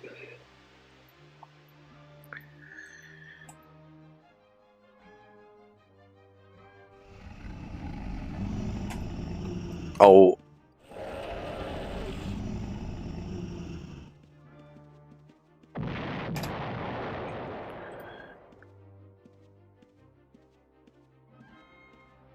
Was that person's name Evanescence? No way. Was that person's name Evanescence? No, Evelyn. Okay, my bad. I don't know what my brain did with that. I couldn't read because it was moving. I couldn't read it. I guess I can't read a moving target that well.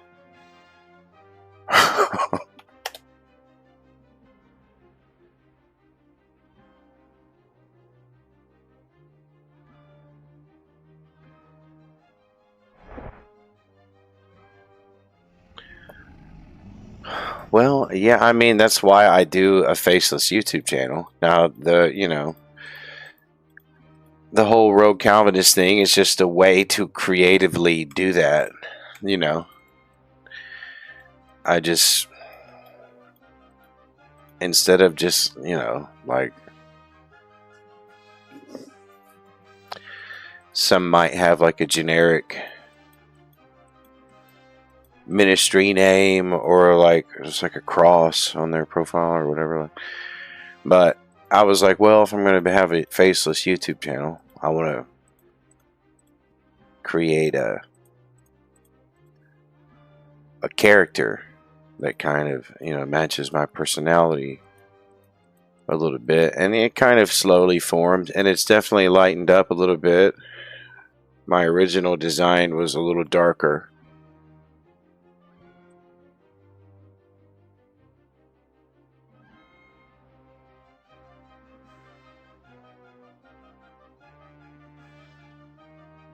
But yeah, I mean, I don't know. No one. What does my face add to the gospel? Nothing. It takes away from the gospel. The words of the gospel are the power of God. Are the power of God for salvation.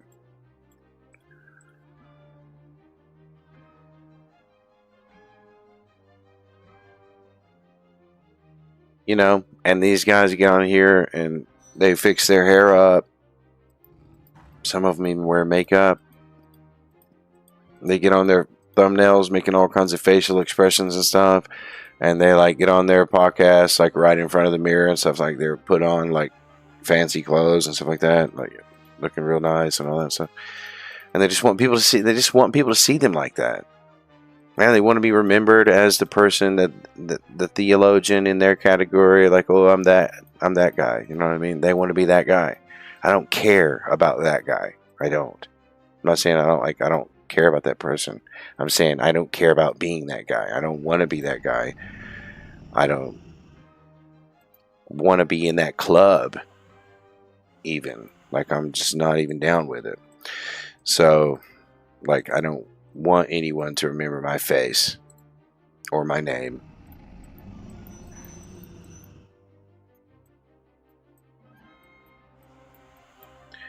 I want them to remember what I said.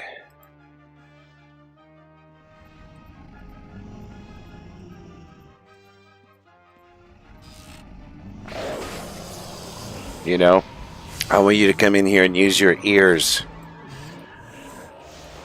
not your eyes. Is somebody trying to call in yet on the thing? I don't see any attempts. Somebody requested a call-in thing, and now you haven't called in. I thought you wanted to call in. How old am I? What? How old am I? What year is it? 2026. I guess I'm 39. Yeah, I'll be 39 at the end of next month. Man, I'm starting to get old. Alright, who's that? Oh, no, that's me. Nobody's trying to get in. It was asking me if I wanted to stay in the call.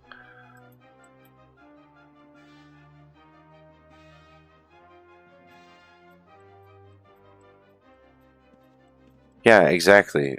On Markgrave, yeah. That sounds great. What do you want to do? Visit me? You won't be visiting me. Trust me. I'm elsewhere.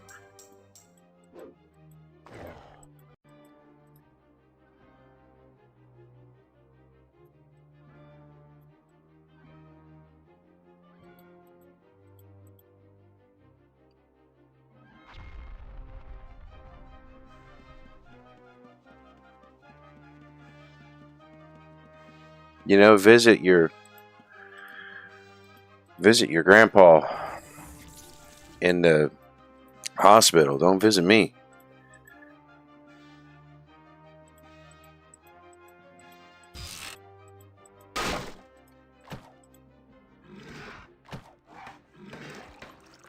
Man, they are cleaning this dungeon out tonight. Somebody's making a bunch of gold. There's a bunch of gold to be made here, whether it's the gold bonus dungeon of the week or not. Yeah, and so they just rub me the wrong way. I feel like there's weird motives. You know what I mean? Like, they want to be that guy. They want to be the person that, you know, if you think, when you think of that style of theology, their face comes to mind. You know? And their name.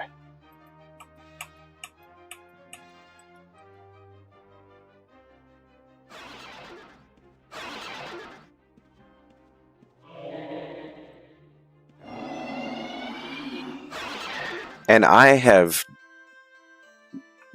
am actually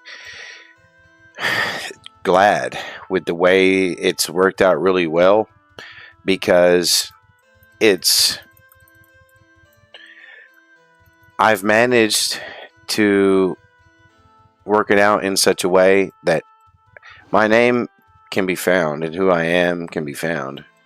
It's not like I'm hiding that in any way, but like when people do and they figure it out, or if they do like follow me to Facebook like Twitchy did that one time, they just forget about it and it doesn't matter, because it doesn't.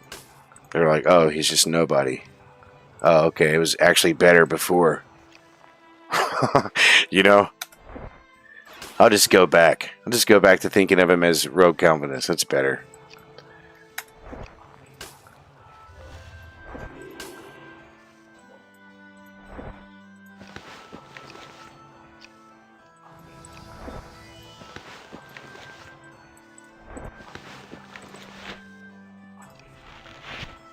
I would be making a lot more videos. Sorry. I would be making a lot more videos if I wasn't working all the time.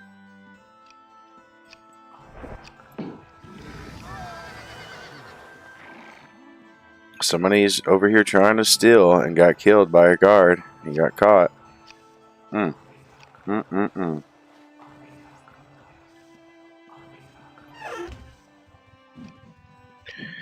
And let's go see how busy Aegis Keep is. And are we ready to level up Fortune yet or not? No, not quite. Not very long in Aegis Keep we should, because that's the XP dungeon for the week, I think.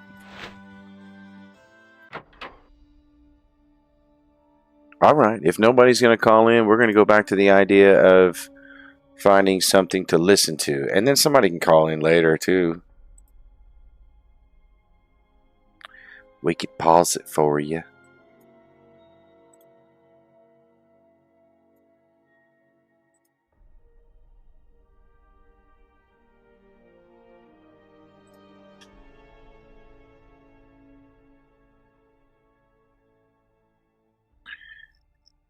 Let's see what we can find here to listen to.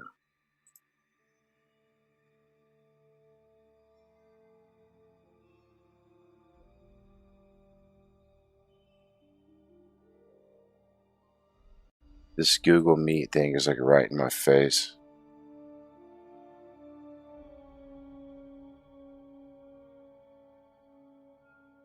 Maybe the people in the Bible are chosen, and for example, Paul, and some just respond to the gospel on their own. What do you mean?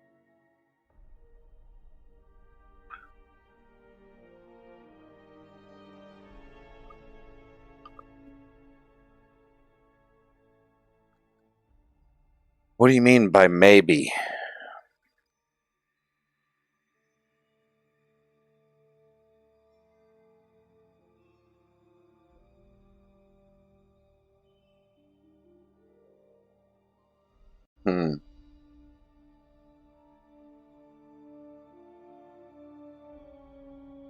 I want to listen to something that doesn't use a lot of bad language.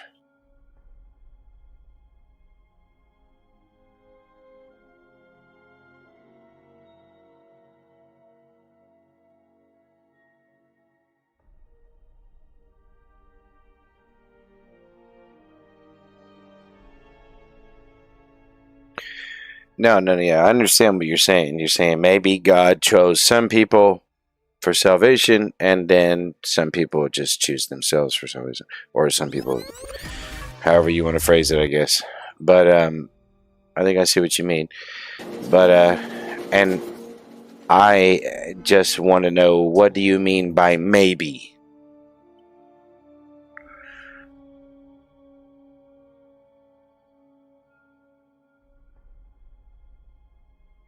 Like, when you say maybe, like, are you saying that, like, maybe I could imagine that there is a world where that's possible? Maybe I could use my imagination to determine a set of circumstances where that would be possible in the universe I've imagined?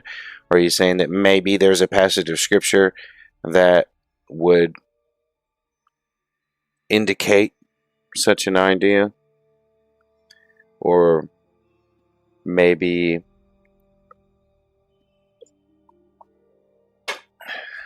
God's literally telling you that? What do you mean by maybe?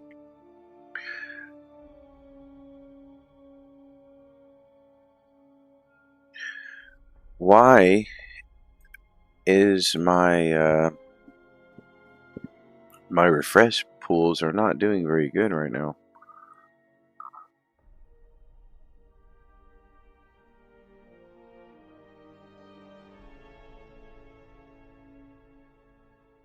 Well, the video name is Objections to Calvinism.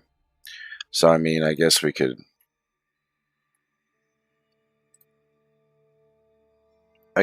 listen to this video that Leighton Flowers put out called The Two Wills of God.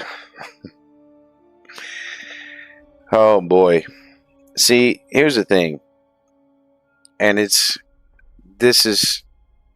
hard to get past this. It really is, because it really gets on my nerves really bad, to the extent that sometimes I just have to stop for a few days worrying about it, because the level of just philosophical incoherence in these people who are like supposed to be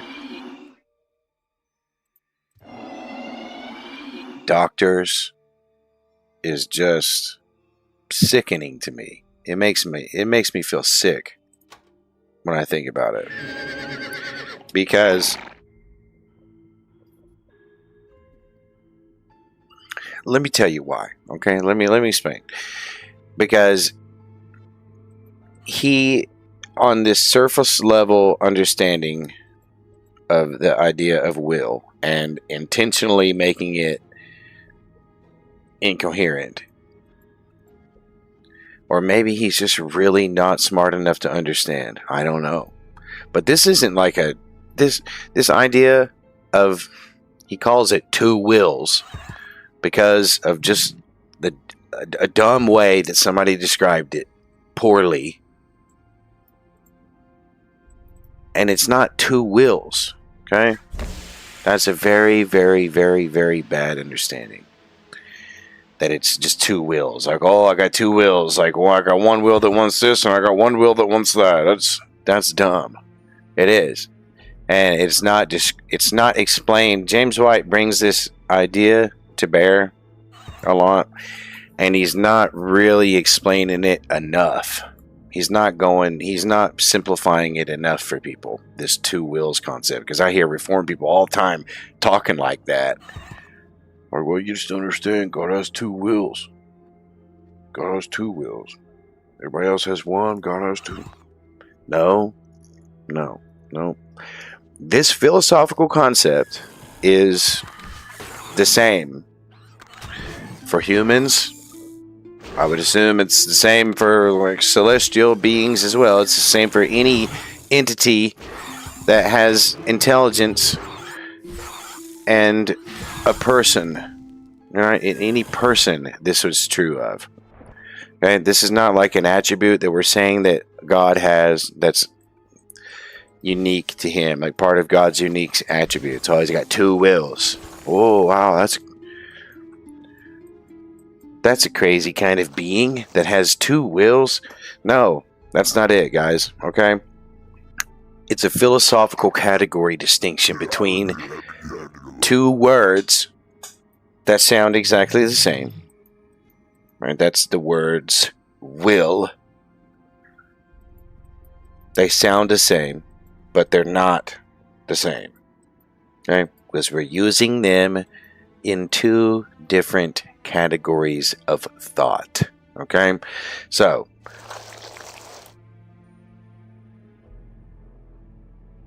you've got, now I'm not even going to use the terminology that James White uses because I don't want to go there. It makes it, it's just like Calvin's terms. It makes it like, it's almost like you don't want people to understand it. Or maybe you just want them to think that you sound smart by coming up with a difficult term. I don't know. But it's almost useless in the way of actually understanding. Because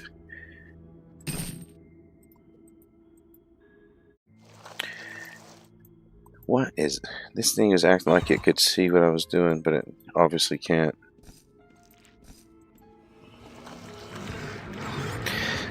So I'm thinking of an analogy here. And here's my analogy. All right, let's say that I write a list of chores and maybe even do's and don'ts. Like, do put the toilet seat back down, don't leave it up, whatever. Don't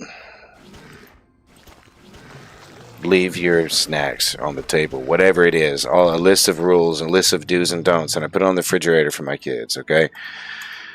That list that I have put on the refrigerator is my will, right? That's a will that I am presenting in written form to my children. There's a list, it won't change, it's there, right? That's my will. Now, another kind of will, though, in that same exact scenario, is my internal purpose and plan for doing such a thing as that, right? Like writing the will down. What my purpose is in writing that will down is another kind of will. They're both will. All right, my inward, internal purposes, the thing that's driving me, the plan that I am fulfilling, right? The reason I'm putting it on the refrigerator is because I don't want snacks laying all over my house. I don't want pee on the toilet lid, right? Things like that. I want the house cleaned up, whatever it is. But that's different. That's what my purpose is in doing it, right? And that's two different kinds of categories of thought for will. Not God has two conflicting desires. That's dumb. You understand what I'm saying? I hope you do. It's not hard. It's made hard by not only people who just brutally misunderstand it like flowers, but also people who, unfortunately, like, they listen to James White, right? And they don't really understand what he said completely, but then they try to repeat after him too. And then their confusion causes further confusion. And you know what I mean? And so it's not hard, right? Do you see the two? It's not a conflicting desire. It's two completely different categories of thought, but we're using the word will to describe both categories because it's the word we're using. That's it. It's not two wills. It's two wills in that way, right? Two different categories. Two different words used for the same, that sound the same, but they are not the same word.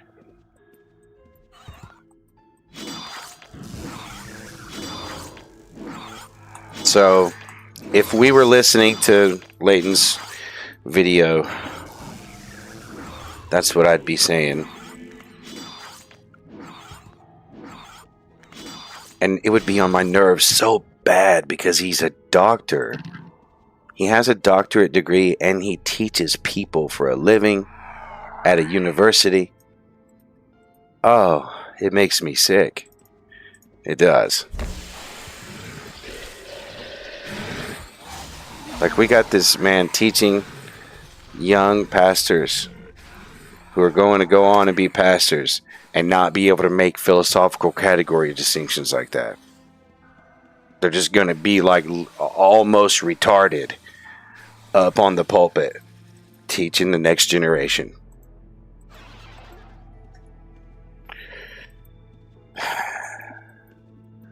It upsets me. And so sometimes I got to take a break from them.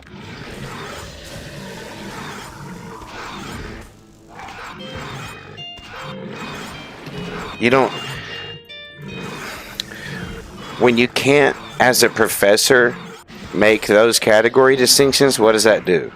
What's that do for the pastors beneath you who then go out to the world? You just create copies of your own ignorance, you know? And then they go on to teach people further ignorance because their ignorance is going to be exaggerated with a different emphasis. They're not going to repeat after you verbatim.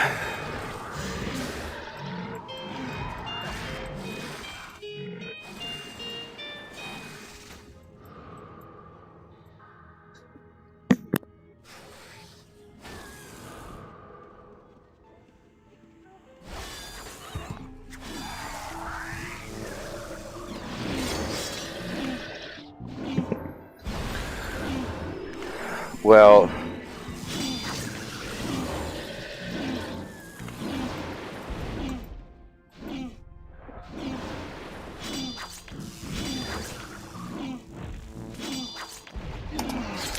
again, with the ideas of like directing every step, for example, you got to make some category distinctions there too, because, you know, there is a material thing that is directing your every step. That's your brain, you know? Your brain is directing your every step. But God is directing your every step in the sense of his decree. Yeah, and in the sense of being the one who designed the circumstances that you find yourself in every day. You know, the Psalm 138 we talked about earlier, that God has established each one of our days. And so you have to make some category distinctions where God is outside of space and time and has designed an organic universe that works. You know what I mean? Literally, it just works. Like Todd Howard says about Skyrim. But yeah, it just works. An organic universe just works. You don't have to force humans to do your decree in an organic universe because humans willingly fulfill what you decreed for them to do because they want to. That's the kind of universe you've created.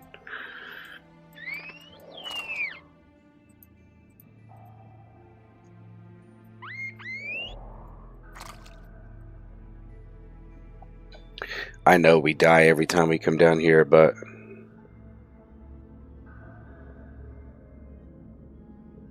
it's okay.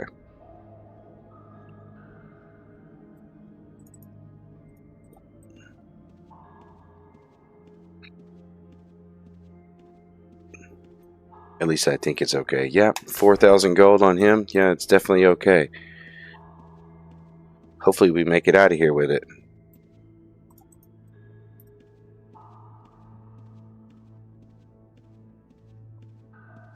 Some people leave a lot of money behind, but this is like the extra gold dungeon, so people run out of space in their inventory.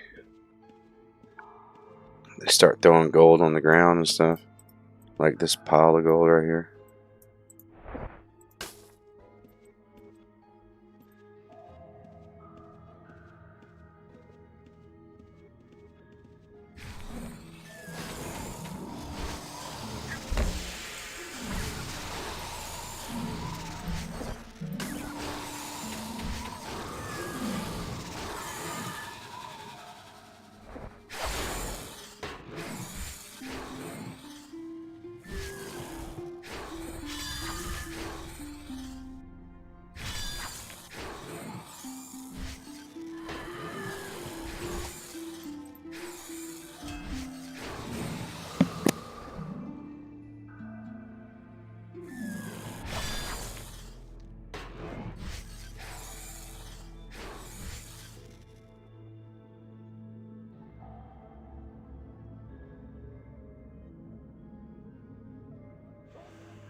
I got 7 seconds until my smoke bombs cool down. Honestly, guys, we got that 10K so easily, I think we should just take it and go deposit that.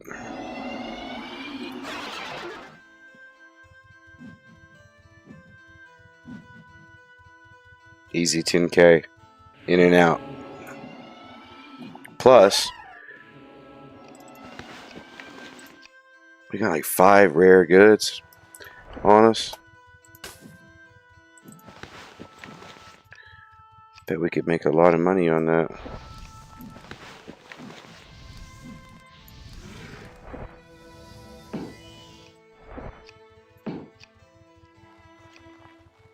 Let's go test it. Let's see how much money we make on black goods right now. So the balance we have is 615.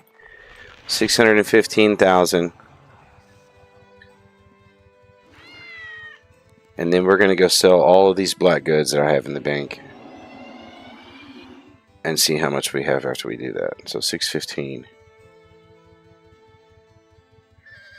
Yeah, I have to take breaks from him. It is nonsense, and it's philosophically incoherent, biblically incoherent, and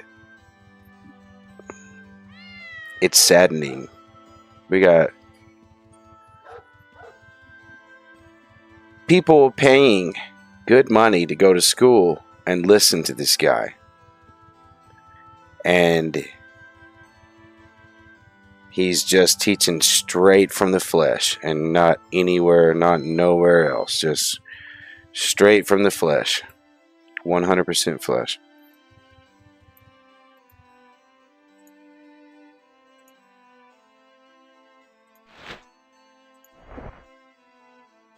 We were at 615.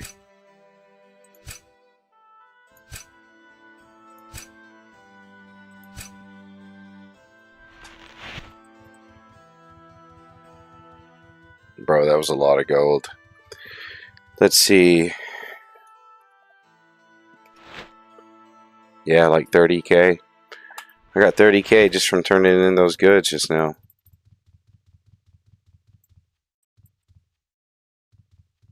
That's cool. Is Fortune Aspect still not ready to level up? Come on, man. What is taking so long? It's getting pretty close, though.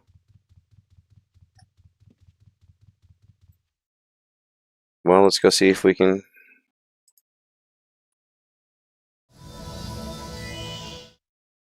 get it. I guess we didn't pickpocket that much stuff there. We stole gold off of the ground. So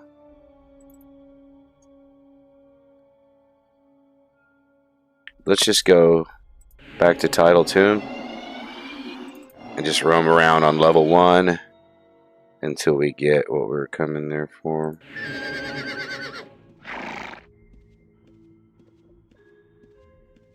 We just want to get our Fortune Aspect ready to level up.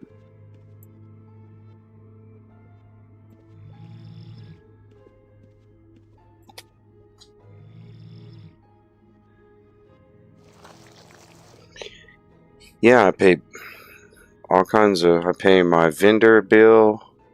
He cost me like 17,000 gold a week, and my room at the inn costs like 5,000 gold per week. So I'm paying those bills. It's like 21K a week.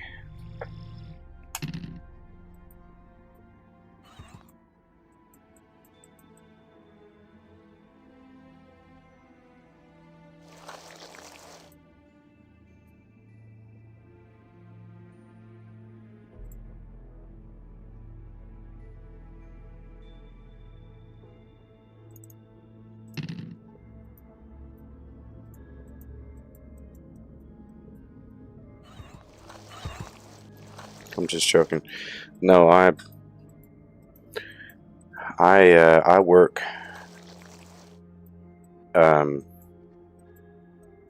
in tech support for a company that shall not be named.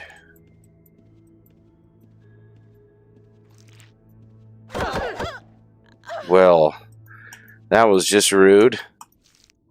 I was about to pickpocket her.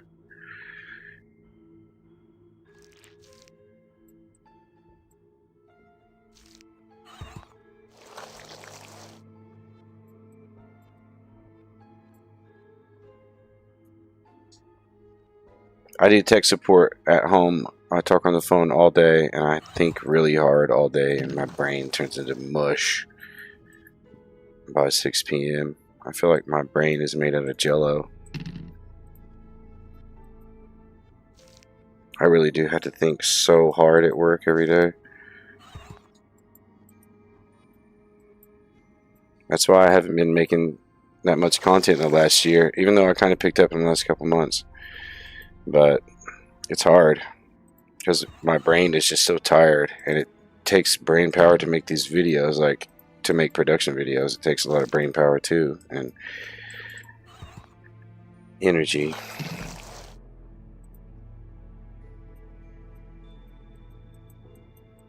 It's easier just to get on here and stream and hang out and talk and answer questions.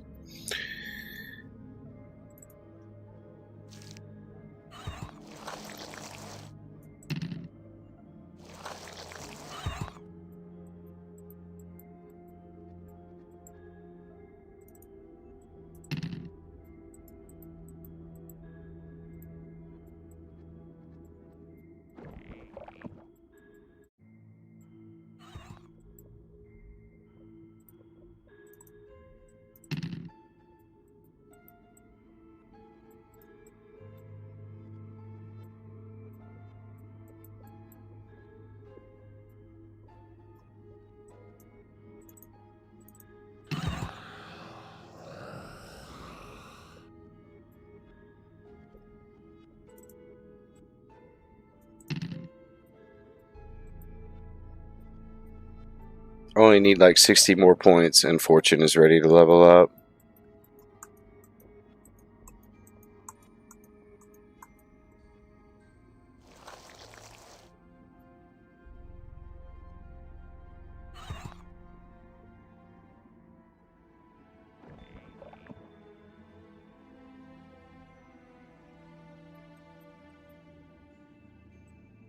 Now, I don't in any way like fault Leighton for not being able to understand philosophical concepts. But how do you have such a poor understanding of Christian philosophy and then also go on to be a theology professor though and debate people and run a soteriology YouTube channel when you just absolute terrible understanding?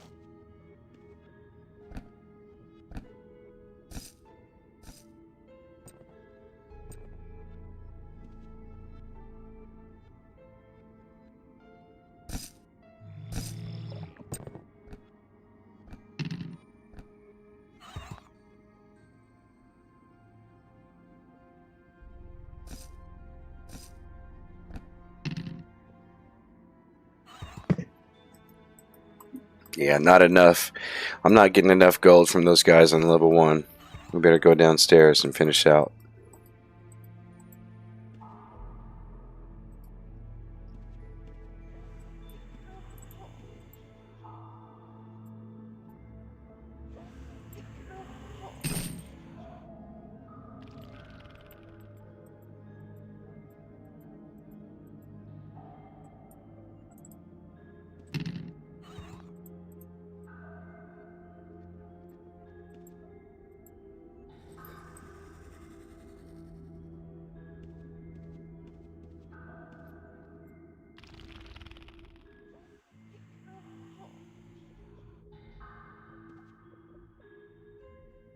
You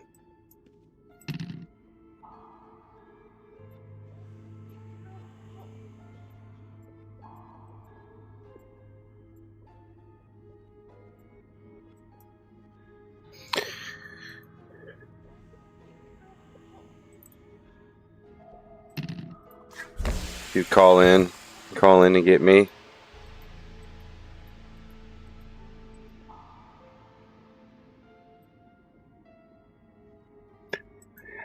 I say some crazy stuff sometimes at work. I should probably stop doing that. I can't help it though. You know, crazy people say crazy things. What are you gonna do?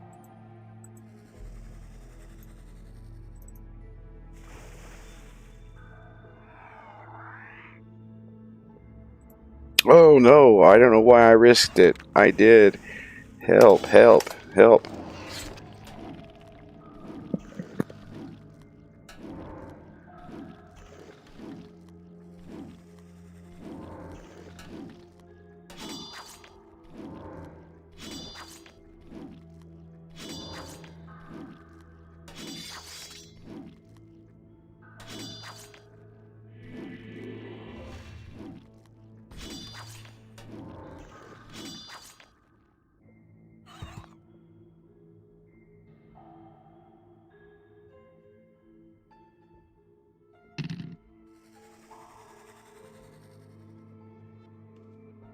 Yeah, and so God has his will that he has written down, and he called it the law, right? That's that category. And now there's another category of will that God also has. Like any other person, his inward purpose. And it just so happens that, you know, God has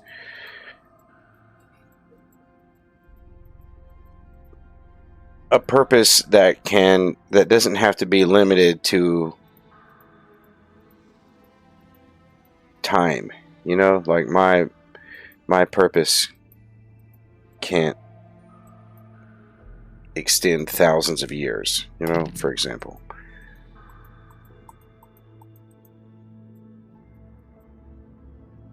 And so here's a perfect example. I just only thought of this for the first time. Listen to this. So God's will being the law, right? That's God's will, that you shall not murder, right? But God's internal purpose with giving the law, that's listed in Romans 5, so that sin would increase. Literally, that's what it says. The law came so that sin would increase. And, right? So that's two different wills, not two contradictory wills, but two different categories of thought. Here's my will that I wrote down.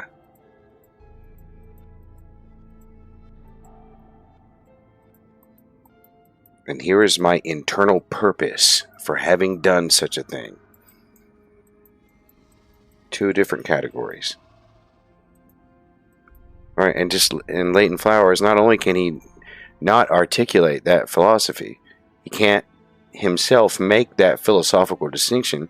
And then, if someone were to try to make it with him, he would argue and fight against it. And so,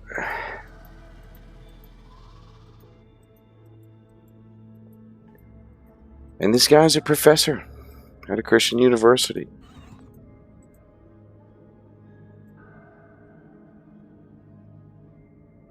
It's not good.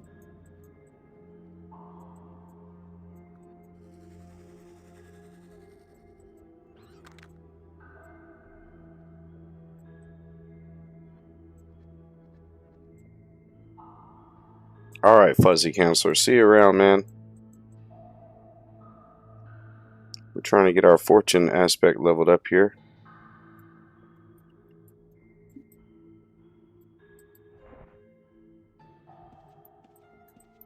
I still want to put something on to listen to.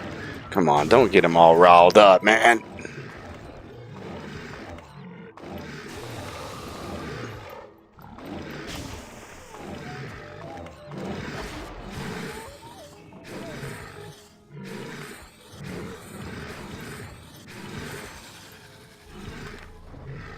Alright, I'm out of here.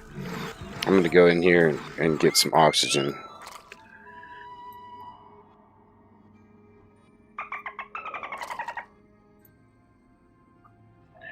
I also think I do want to put something on to listen to.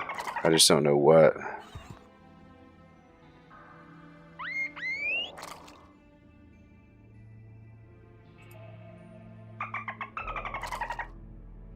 Oh, it's almost 1 in the morning. Well, let's just hurry up and finish getting our fortune aspect leveled up here. Come on, man. This guy's running around getting everything riled up. Making it hard for me to pickpocket these good things here.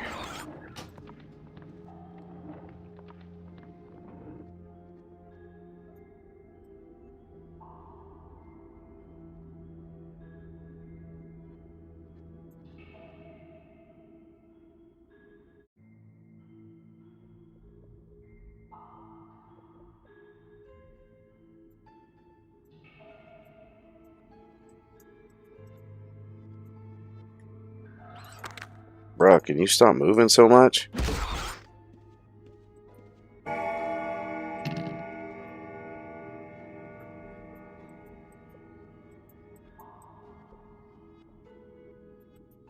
Man, that thing has a lot of hit points. Because he just got a...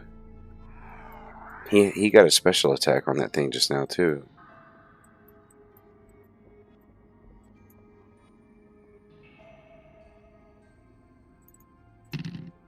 Yeah, these things are just like brutally strong. I'm almost ready to level up fortune.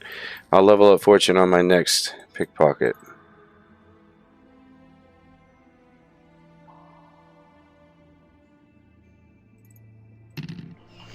There it is.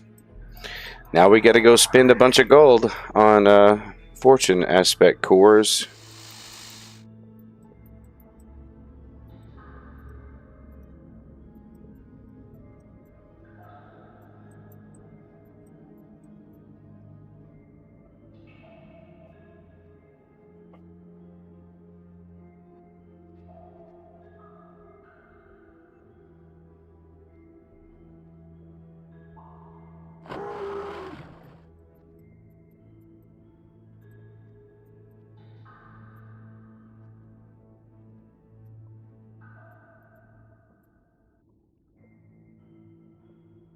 Yeah, the program that I do tech support for is very, very complicated, man. It's just so robust and like so much to learn.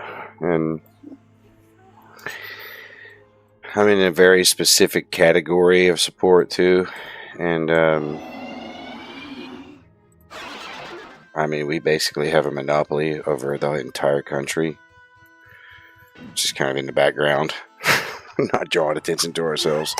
But literally, like every business in America pretty much uses us. Really. Like the whole country.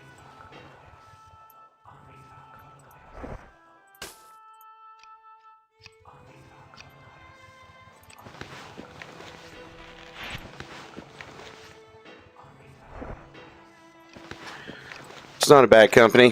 If it was a bad company, I wouldn't work there.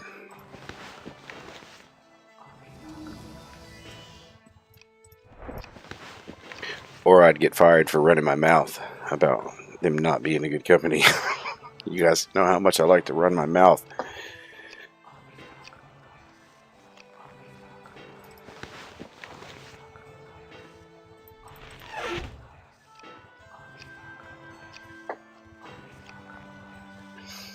I mean, it's expensive.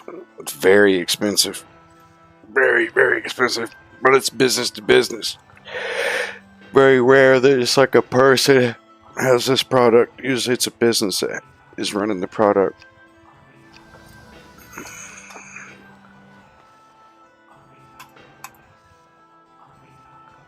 very rare that just like a person has this product just like for themselves.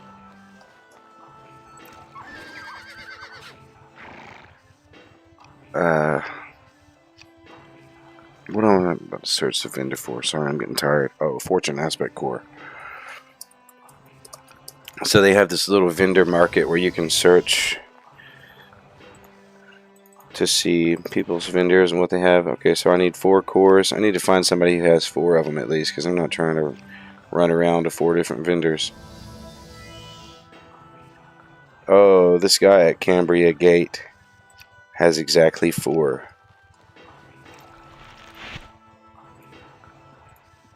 So you find the location.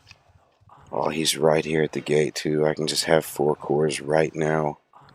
Alright, let's go. Let's go get it.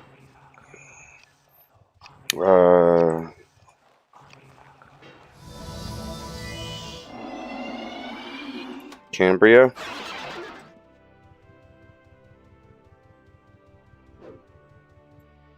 There's a red over here. I'm probably about to get murdered. Quick, let's buy it.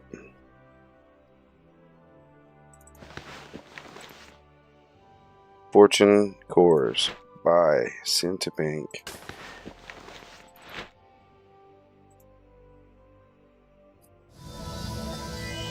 Alright, now we gotta find 1 aspect distillation.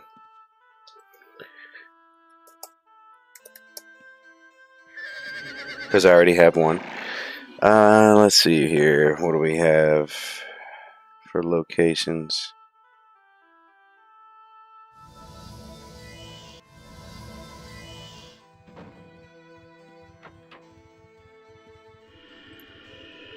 I'm just gonna have to go one at a time. I don't know where these are. What's this? I'm not going there.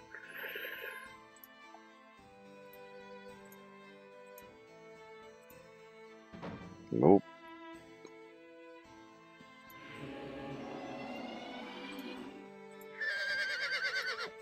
Oh, okay. Anchor's Rest. Perfect.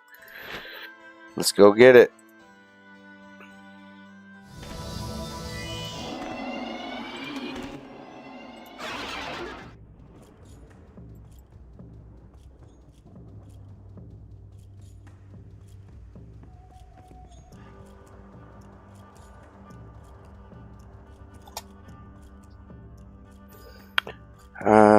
What was the name of this shop? Max?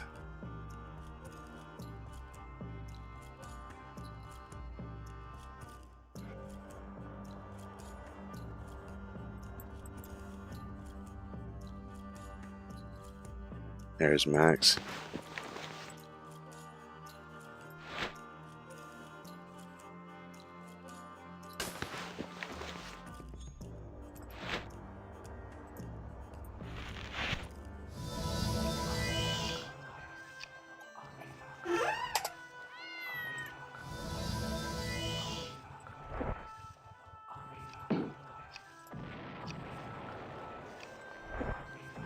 Oh, I didn't change it to 4. I gotta go back to Cambria. Man, I only bought 1 out of 4. That's annoying.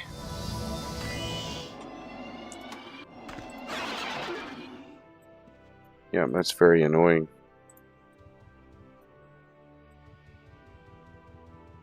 Especially since I gotta go back down here where this red is sitting here and hope he doesn't notice me. Cambria Gate, Fortune Cores, buy 3, send to bank. Okay.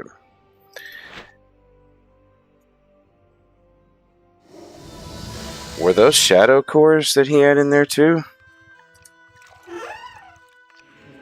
It's okay, I got enough shadow cores for my next level up already. So here's the Fortune cores. I think the distillation is in this bag.